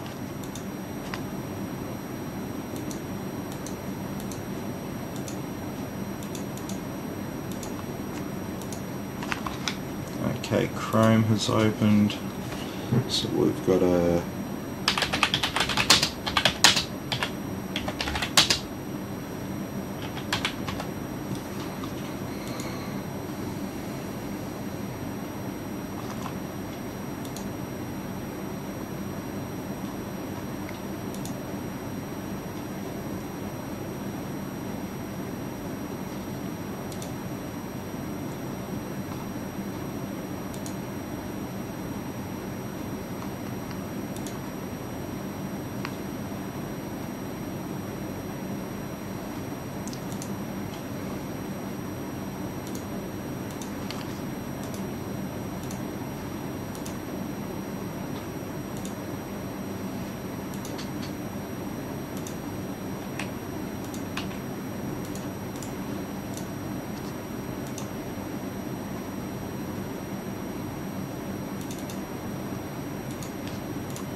There's our graphics card drivers.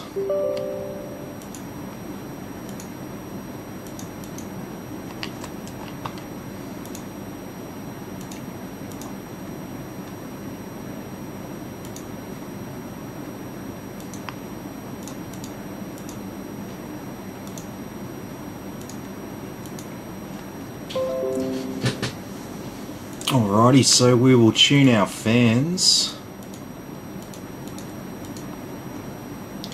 We'll just make sure that our fans are ramping up to 100% by the time it gets hot. Apply that. Then we'll set up Reaver Tuner.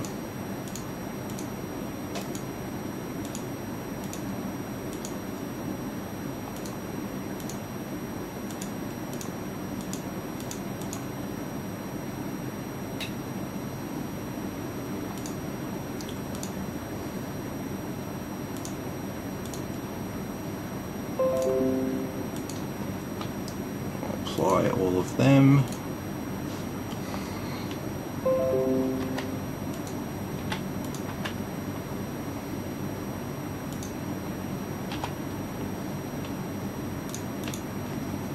Alright, we'll get the app set up.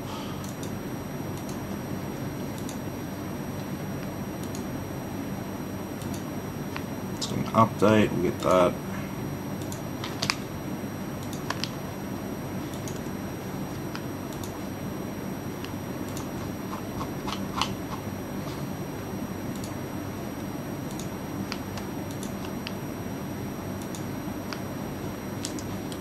Alright, how are we going here?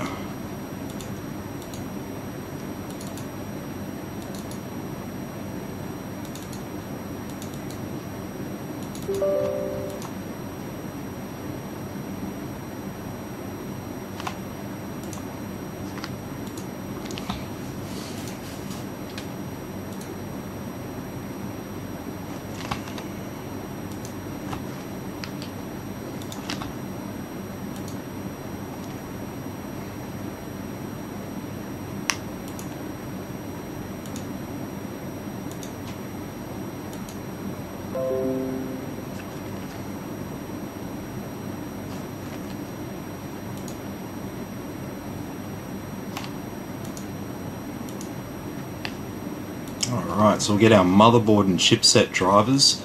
So this stuff here is all the stuff that would have come on the CD that we aren't going to be using.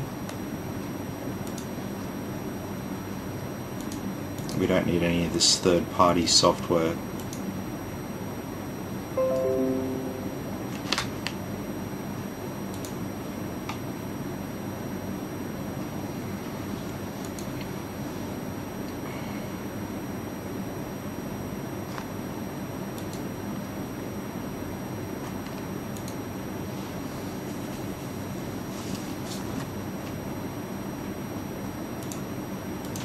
Okay. So what did we miss? XTU. Yeah, I'll get some.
Okay, so we'll adjust our date and time.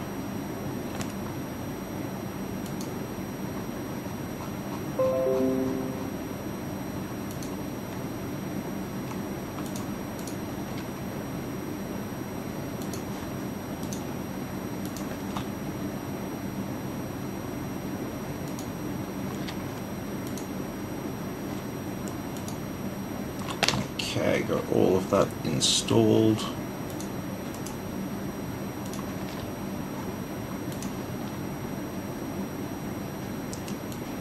That'll be done soon. Get those Microsoft app updates. We don't need that. Don't need that. Don't need that. Don't need that.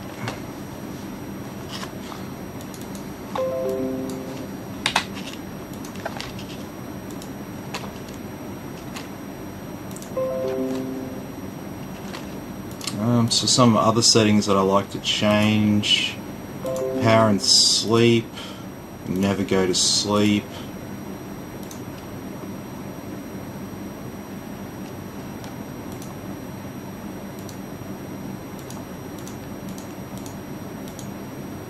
Yeah, that's all good.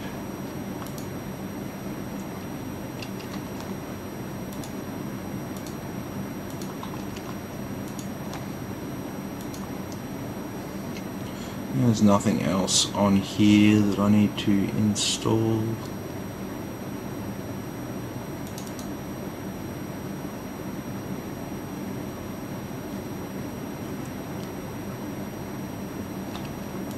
Just install.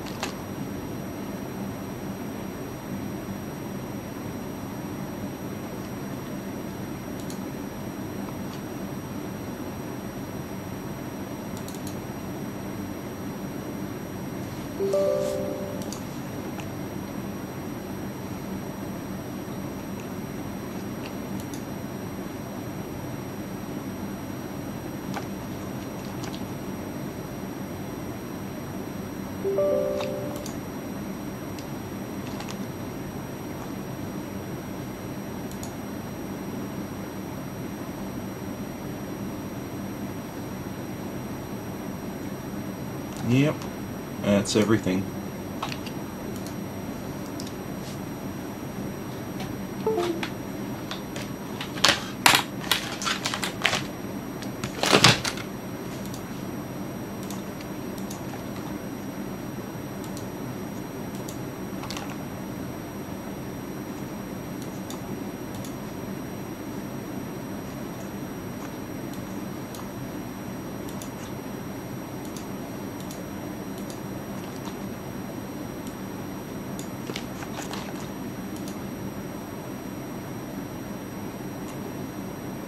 Bluetooth's installed. Obviously our Wi-Fi is installed. All of our apps are installed there. Check these gaming apps in the games folder.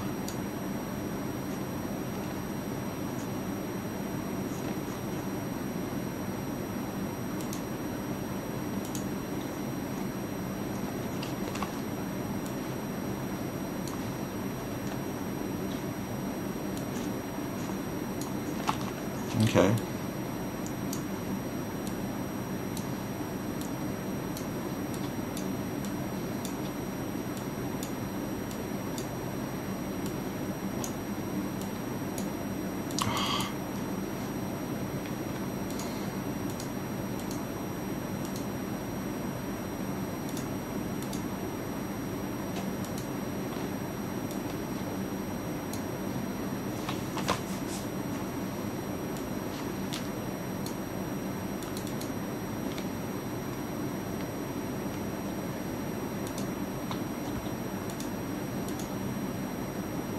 Pending restart. Okay, cool.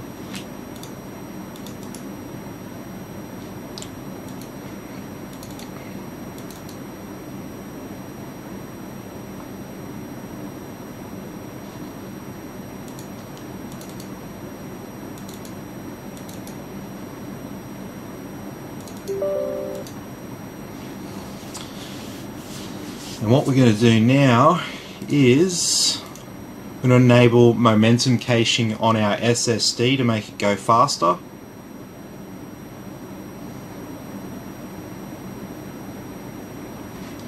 How are we going for time? Yep. So we'll enable momentum cache and reboot the system.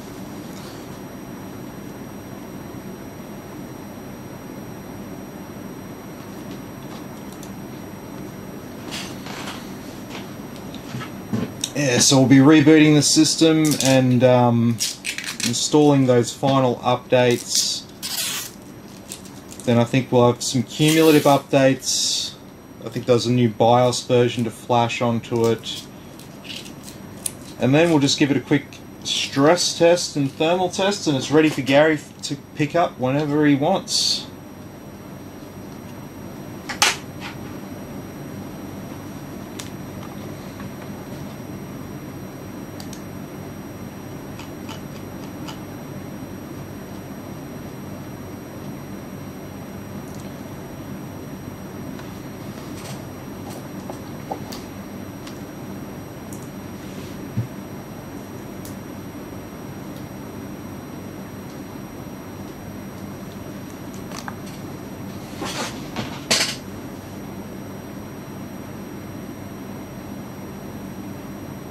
Okay, now we're at 30%. Now it's going to restart.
Alright, so I'm pretty much done now.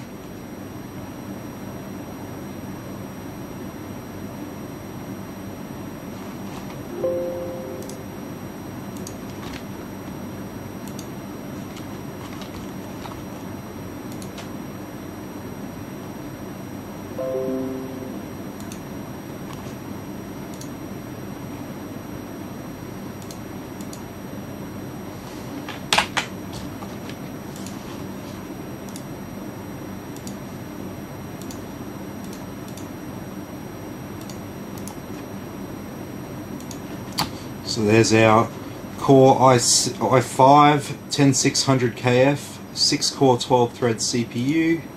There's our memory running at 3200 MHz, our 1TB SSD, our wireless AC, and it's also Bluetooth as well.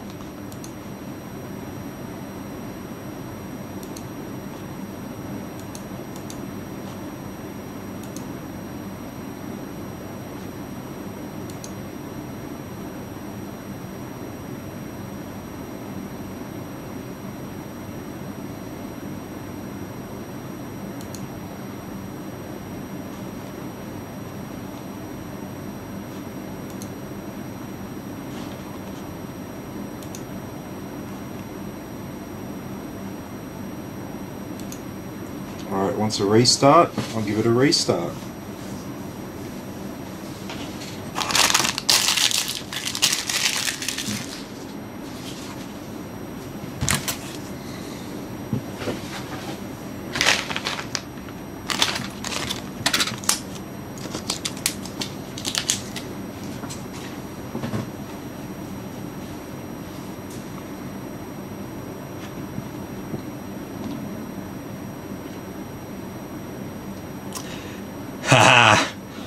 Warren's just taken a jab at Gary. Hopefully this PC will make you drive faster, Gary.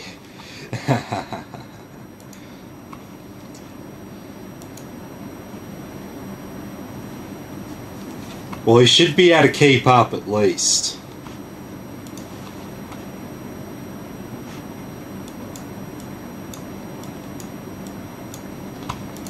Okay.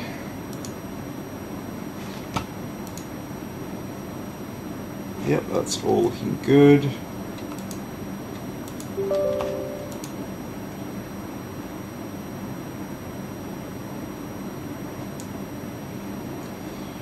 Okay, so we've got a very old BIOS on this motherboard.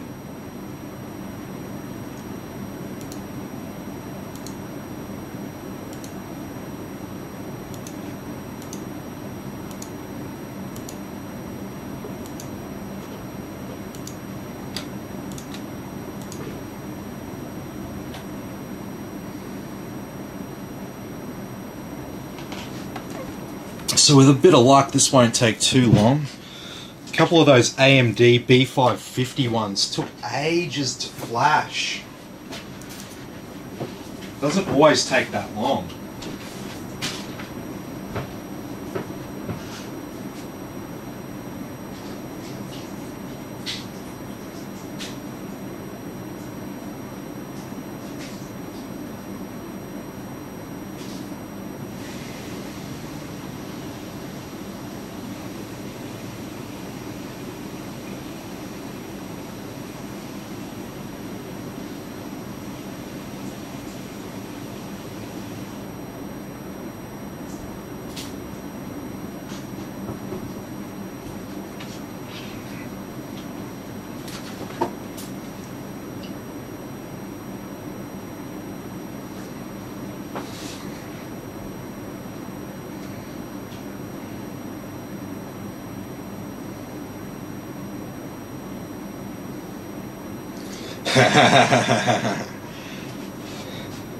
And Gary's chimed in again, just saying, telling Warren that he should be practicing.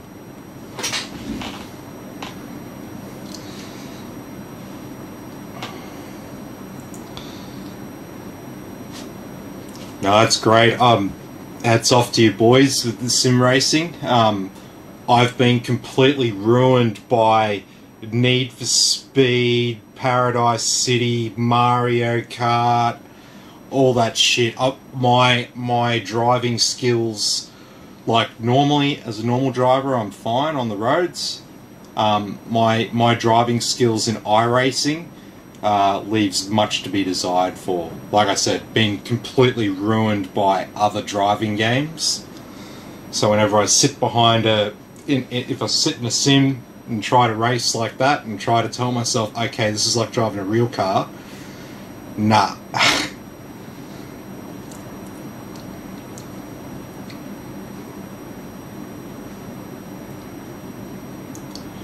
One thing I found with like games like iRacing though is the chicks go alright. The chicks generally drive a bit better than some of the men.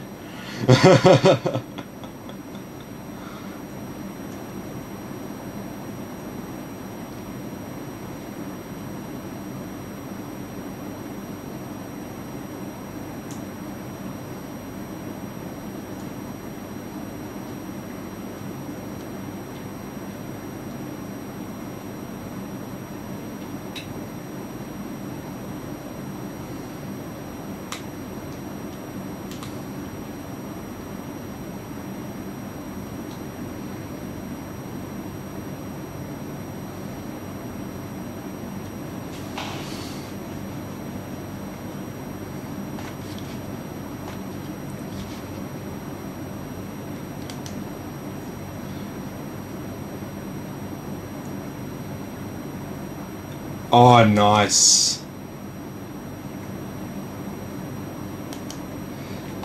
Good old Gran Turismo on the PS1.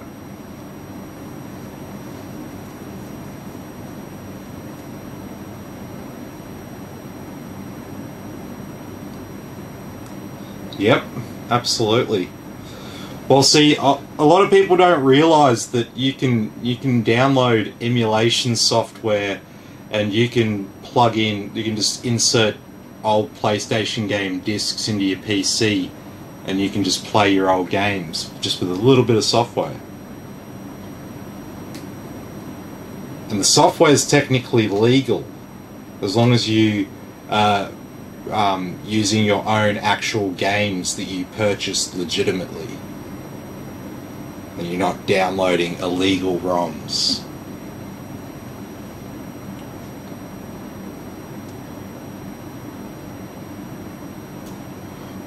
What you do in your house and your terms is completely up to you. I'm not your mum. I'll just tell you that the emulation software itself is legal. There's been court cases and precedents set down about that. They've got to meet certain criteria in order to keep it legal. But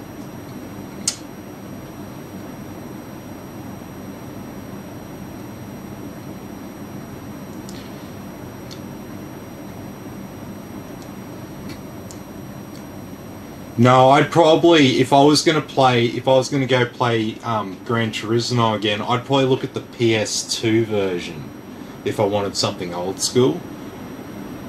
Because at least you've got like a little bit better graphic performance with that.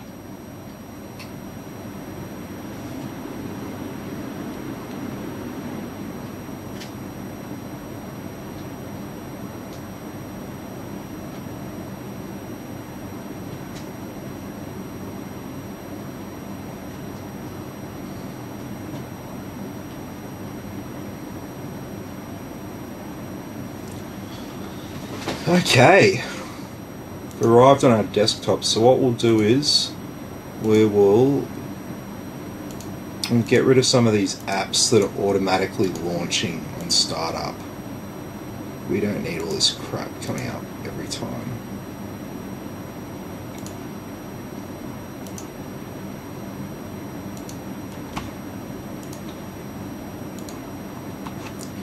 Okay.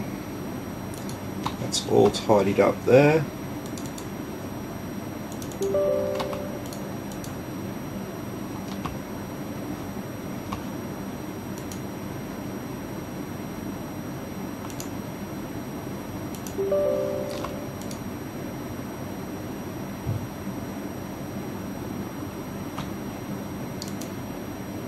System information viewer will calibrate the fans now.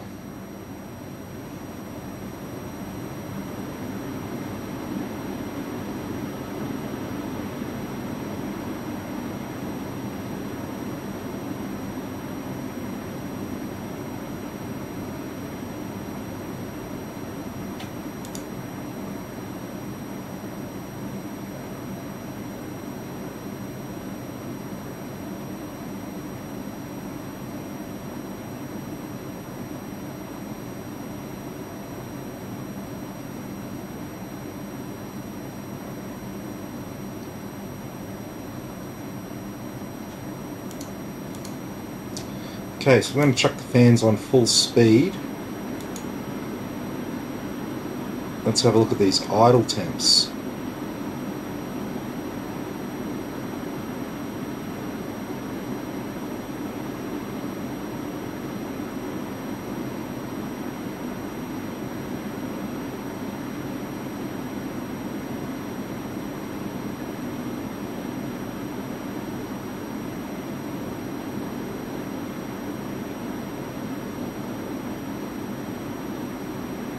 I have some 26, 27 on some of the cores there, so that's pretty good.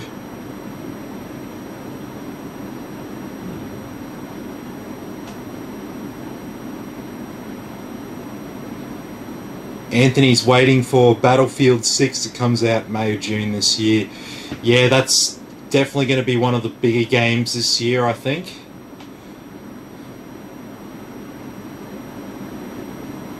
$25. Beautiful.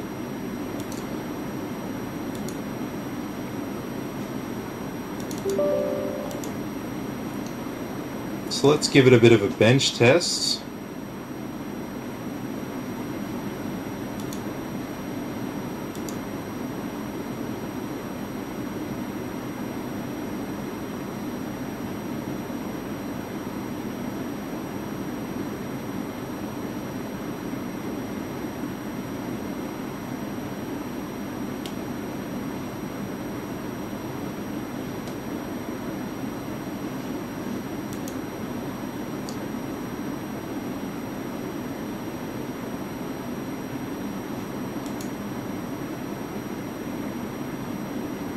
No worries with temps there.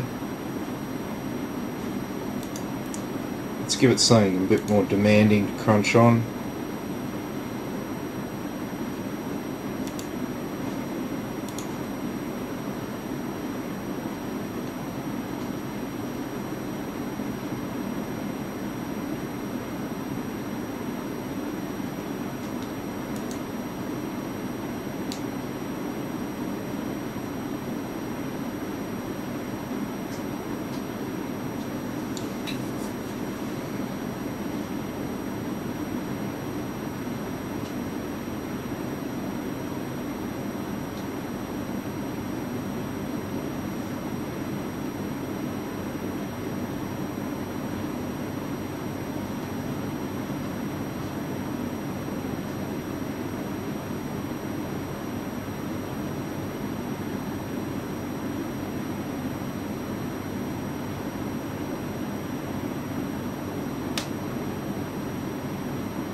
And so I'll show you something. I'm going to do a video. I'm going to do a video on this over the next couple of days because of the lockdown. But how many people watching here have an Intel CPU? I would say, based on the numbers, probably 3 out of 4, or at least 2. Sorry, 3 out of 5, or at least 2 out of 5. So let's run a quick bench test here, right? So gaming performance is primarily a single-threaded workload. It utilizes individual cores, and the individual speeds of those cores roughly dictate the gaming performance that you're going to run. So one thing a few people don't know is that with most Intel CPUs, like the 10th gen ones, they all have hyper-threading, and that gives them better multi-core performance. That's why when we open it up here, it's a 6-core processor, but it's got 12 threads, or 12 logical processors. But yeah, we've only actually got 6 cores, and it actually hinders our single-core performance running with the hyper-threading turned on. So I'm just gonna take quick screen snip here. So we're not going to overclock anything. Just going to save that to the desktop.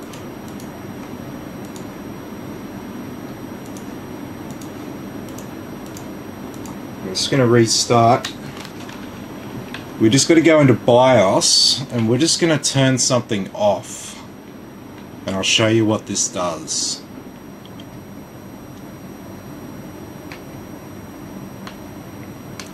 So ever since I got my 5950X for the editing PC, I've been meaning to go back and do this because I've got a 9900K, so an i9 9900K, and I've got a 3080 in that machine.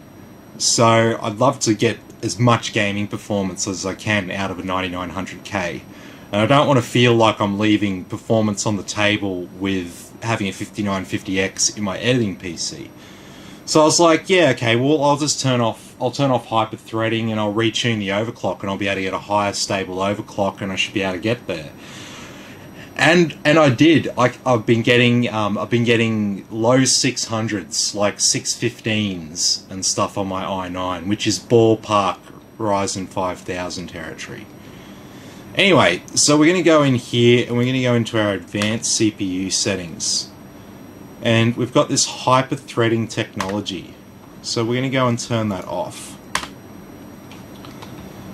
We're not going to change any other settings in BIOS, we're just going to turn off hyper-threading.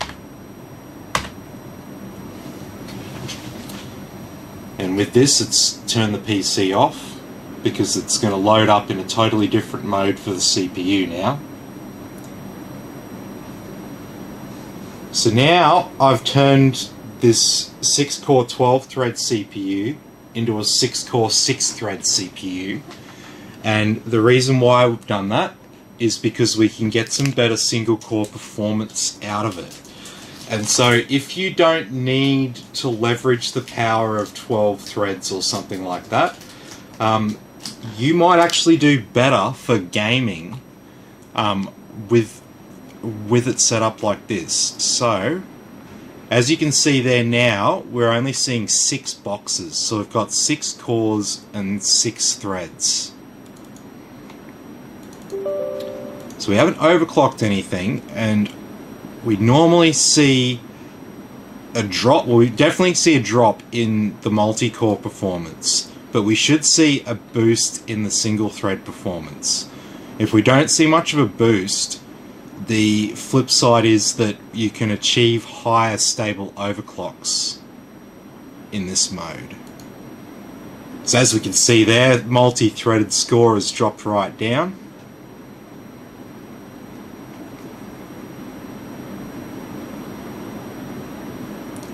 And single-threaded score has jumped right up.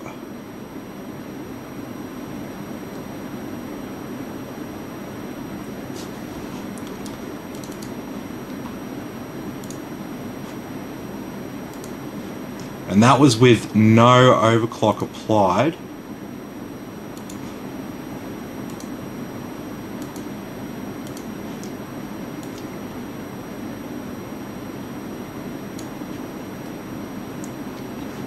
And if we went into extreme tuning utility here,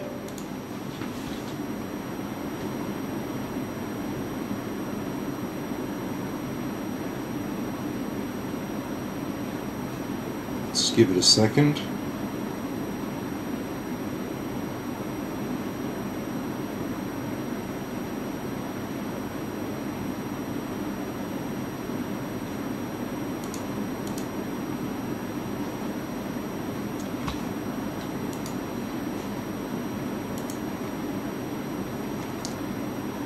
So what we can do here is we can actually apply an overclock. So first we can turn up these limits so that they are on maximum. So we want to make sure that we're boosting for as long as possible. We want to make sure thermal velocity boost is activated. And we will just go to 4.8 all cores.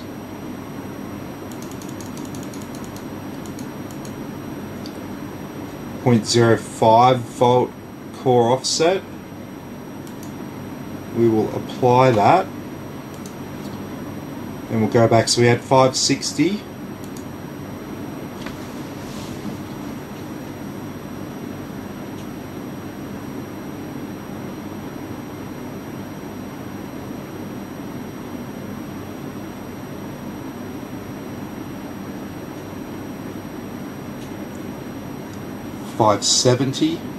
$573.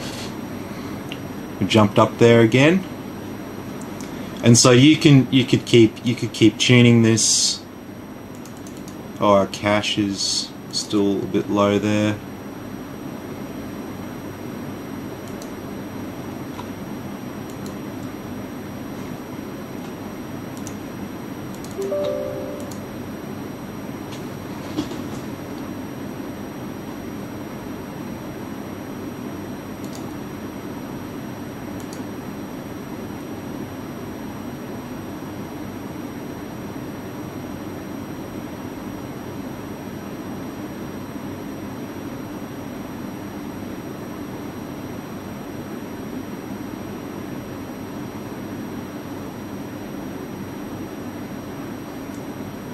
585. And so all we've done is forced it to go all cores at its maximum boost frequency. So we haven't even really like overclocked it as such. We're just forcing it to like hold its boost and boost on all its cores at that speed. And 585. So let's put that number in perspective, right?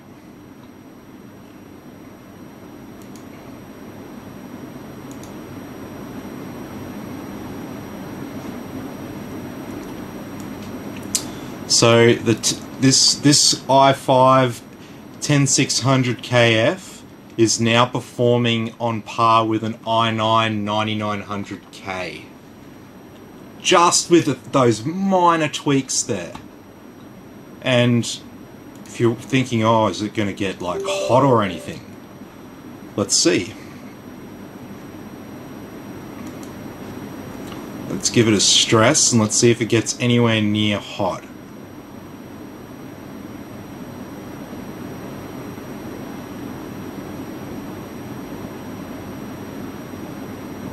Nope. Intel CPUs can run up to 100 degrees before they hit their thermal throttle limit, where the system will cut its power to stop itself from getting too hot. So we are more than 30 degrees under temp here. But if we give it something a little bit more demanding, and so you'll notice now, compared to before, now there's only 6 boxes.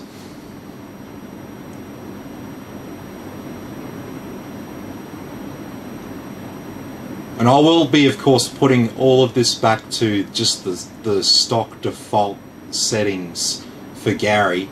But if Gary wants to play around with any of this, he can just hit me up, and I'll show him what I did here. And he can repeat it if he wants. But I mean, you don't have to. This is fine tuning the performance. You don't have to do this. The performance of a 10600K F out of the box is great for gaming.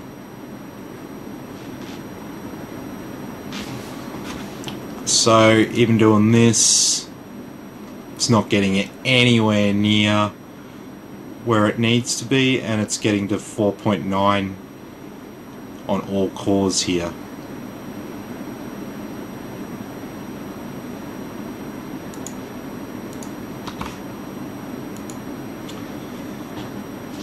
So yeah, that's a little bit of a trick there on how to get a bit more performance out of your Intel CPU. And even if you don't have a K series, so all of this stuff, most of this stuff will be blacked out if you install this app. All of this will be blacked out. You won't be able to adjust any of that. But you will be able to adjust Turbo Boost Short Power Max, Turbo Boost Power Time Window, Turbo Boost Power Max, and Thermal Velocity Boost. You'll be able to activate all of those things, and that will get you some extra performance. So what that'll do is that'll get your CPU to hold its boost for like maximum amount of time possible.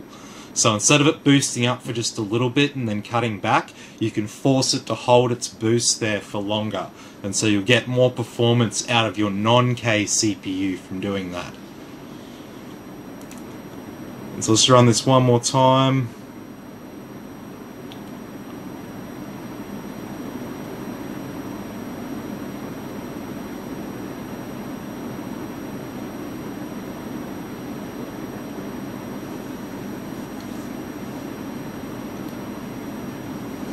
$585. There we go. So that was even better than what we got before, right? Oh no, it's exactly the same as what we got before. 585. Alright. Sweet as. And so what we can do to just revert everything back to default in Intel Extreme Tuning Utilities, if we go to Profiles, we can click on Default. And if we click on Show Values, we can just click Apply, and it will apply all the default values. And then all we need to do is just go back into our BIOS.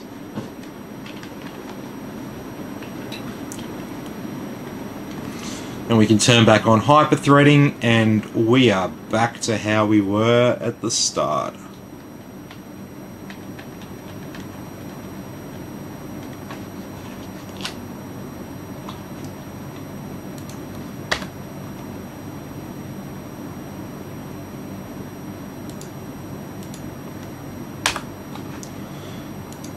So you want to put it on auto. So if in settings in BIOS, if they get put onto the auto mode, that means they'll be adjustable with software in Windows in most cases. So if you see any of the CPU settings and stuff, if they're on auto, it means you'll probably be able to control them with an app on your computer of some sort, probably software that comes with your motherboard. So usually if it's on auto, it just means that the system will automatically apply those settings, so it depends on what you're running and all that. So before we sign off and start the stress test, let's have a look what'll probably be the most like.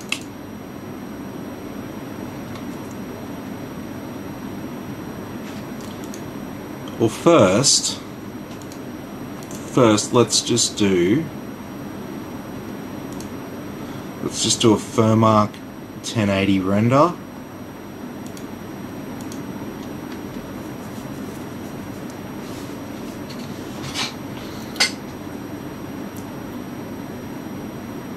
So it's running there at 134 frames a second here in Firmark.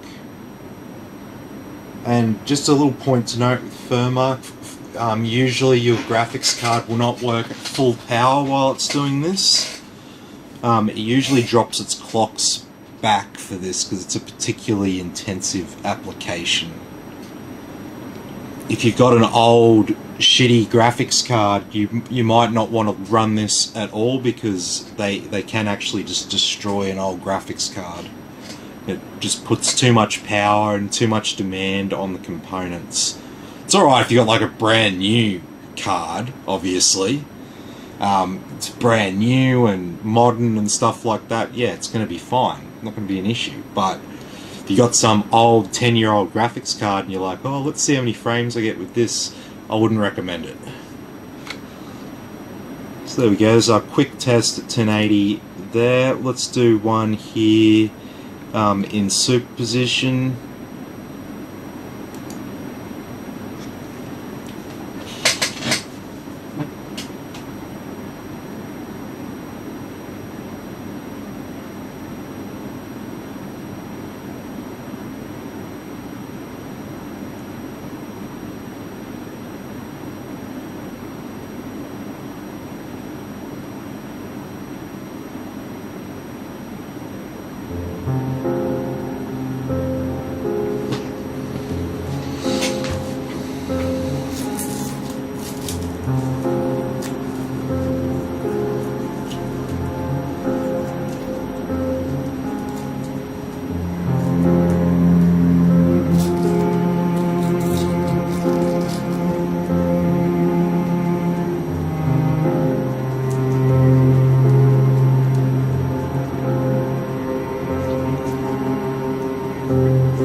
As you can see, no issues at all here.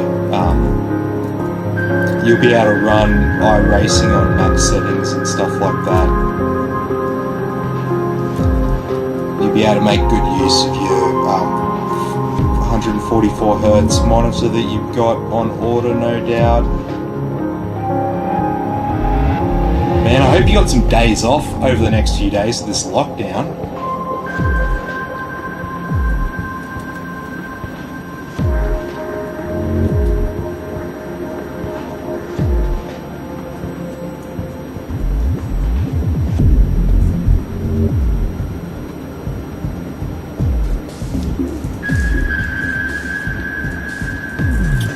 Because yeah, it's looking like you'll be able to drop over like tomorrow morning if you're not working and pick this up. So I'm not seeing any issues here at all. This is running cool as, and that's why I say the 10600KF is just such a good value proposition. It gives you such good performance, and at $299, they were like $480 when they came out, and like they were like kind of still worth it then. They're a little bit expensive, but yeah, $299. The only caveat is the motherboards are still a little bit expensive, but that'll change.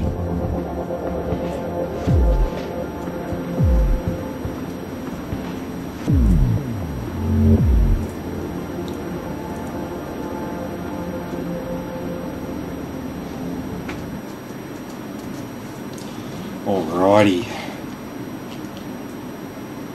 So no issues with that.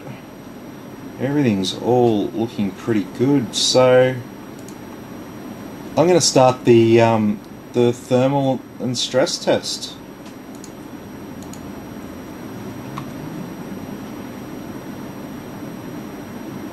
Oh, I don't care about new version of Thermark.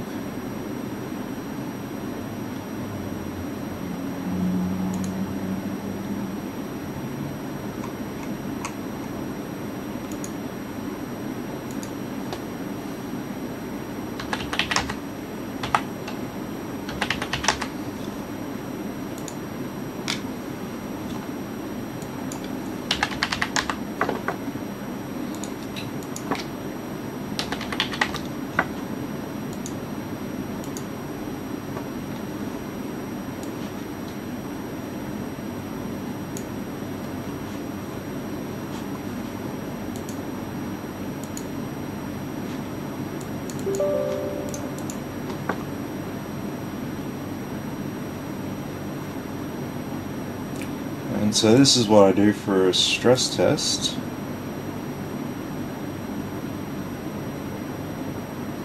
If Cinebench doesn't want to stall on me.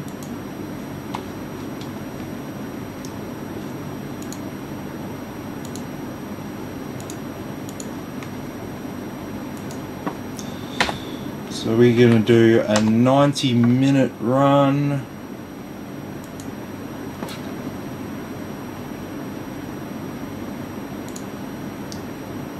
Minutes, multi-core,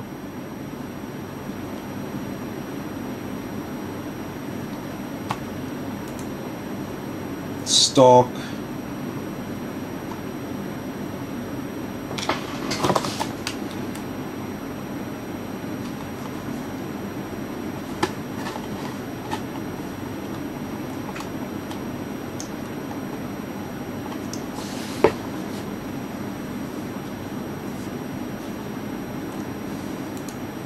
so we're just going to run Cinebench while we run Thermark, and basically what this is going to do, this is going to be like rendering a video while we're playing a game. So not many people are going to be rendering videos while they're playing games. So this is a synthetic workload. That's what both of these apps are.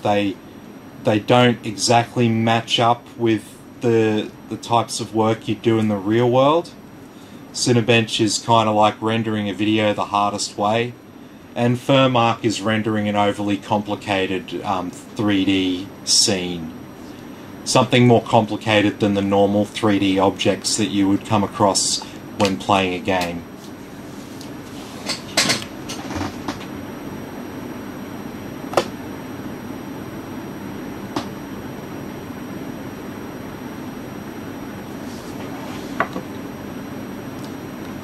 But that's pretty much it. So Anthony asks, you heard me talking about 3050s? Do I know when? No, unfortunately. If I have an ETA on 3050s, I'll be screaming about it from the top of a building. Trust me. We need it. We need it. It's not just me. It's everyone. A lot of people. There's businesses starting to like kind of do it a bit tough because they don't have access to cards. There are people paying too much for heavily used mining graphics cards now. X-mining, I should say. Yeah, it's not a very good situation. Let's see.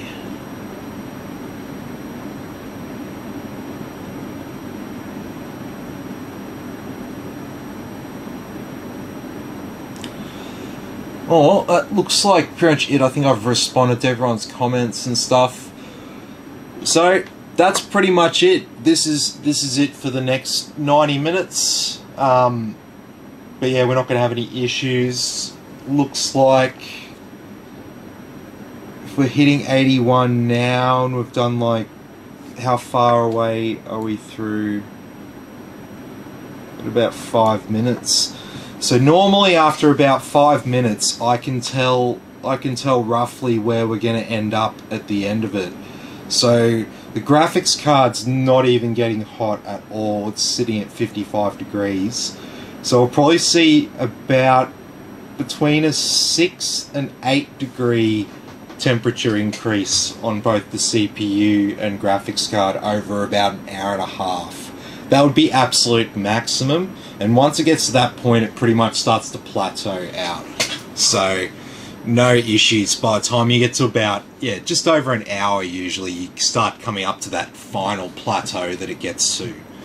But yeah, got good airflow coming out the back of that fan, because you got these two fans on the cooler sort of blowing in the same direction as this rear fan, so decent amount of air's coming out of that. Good warm air, so that means our cooler is doing its job. It's moving heat away from the CPU.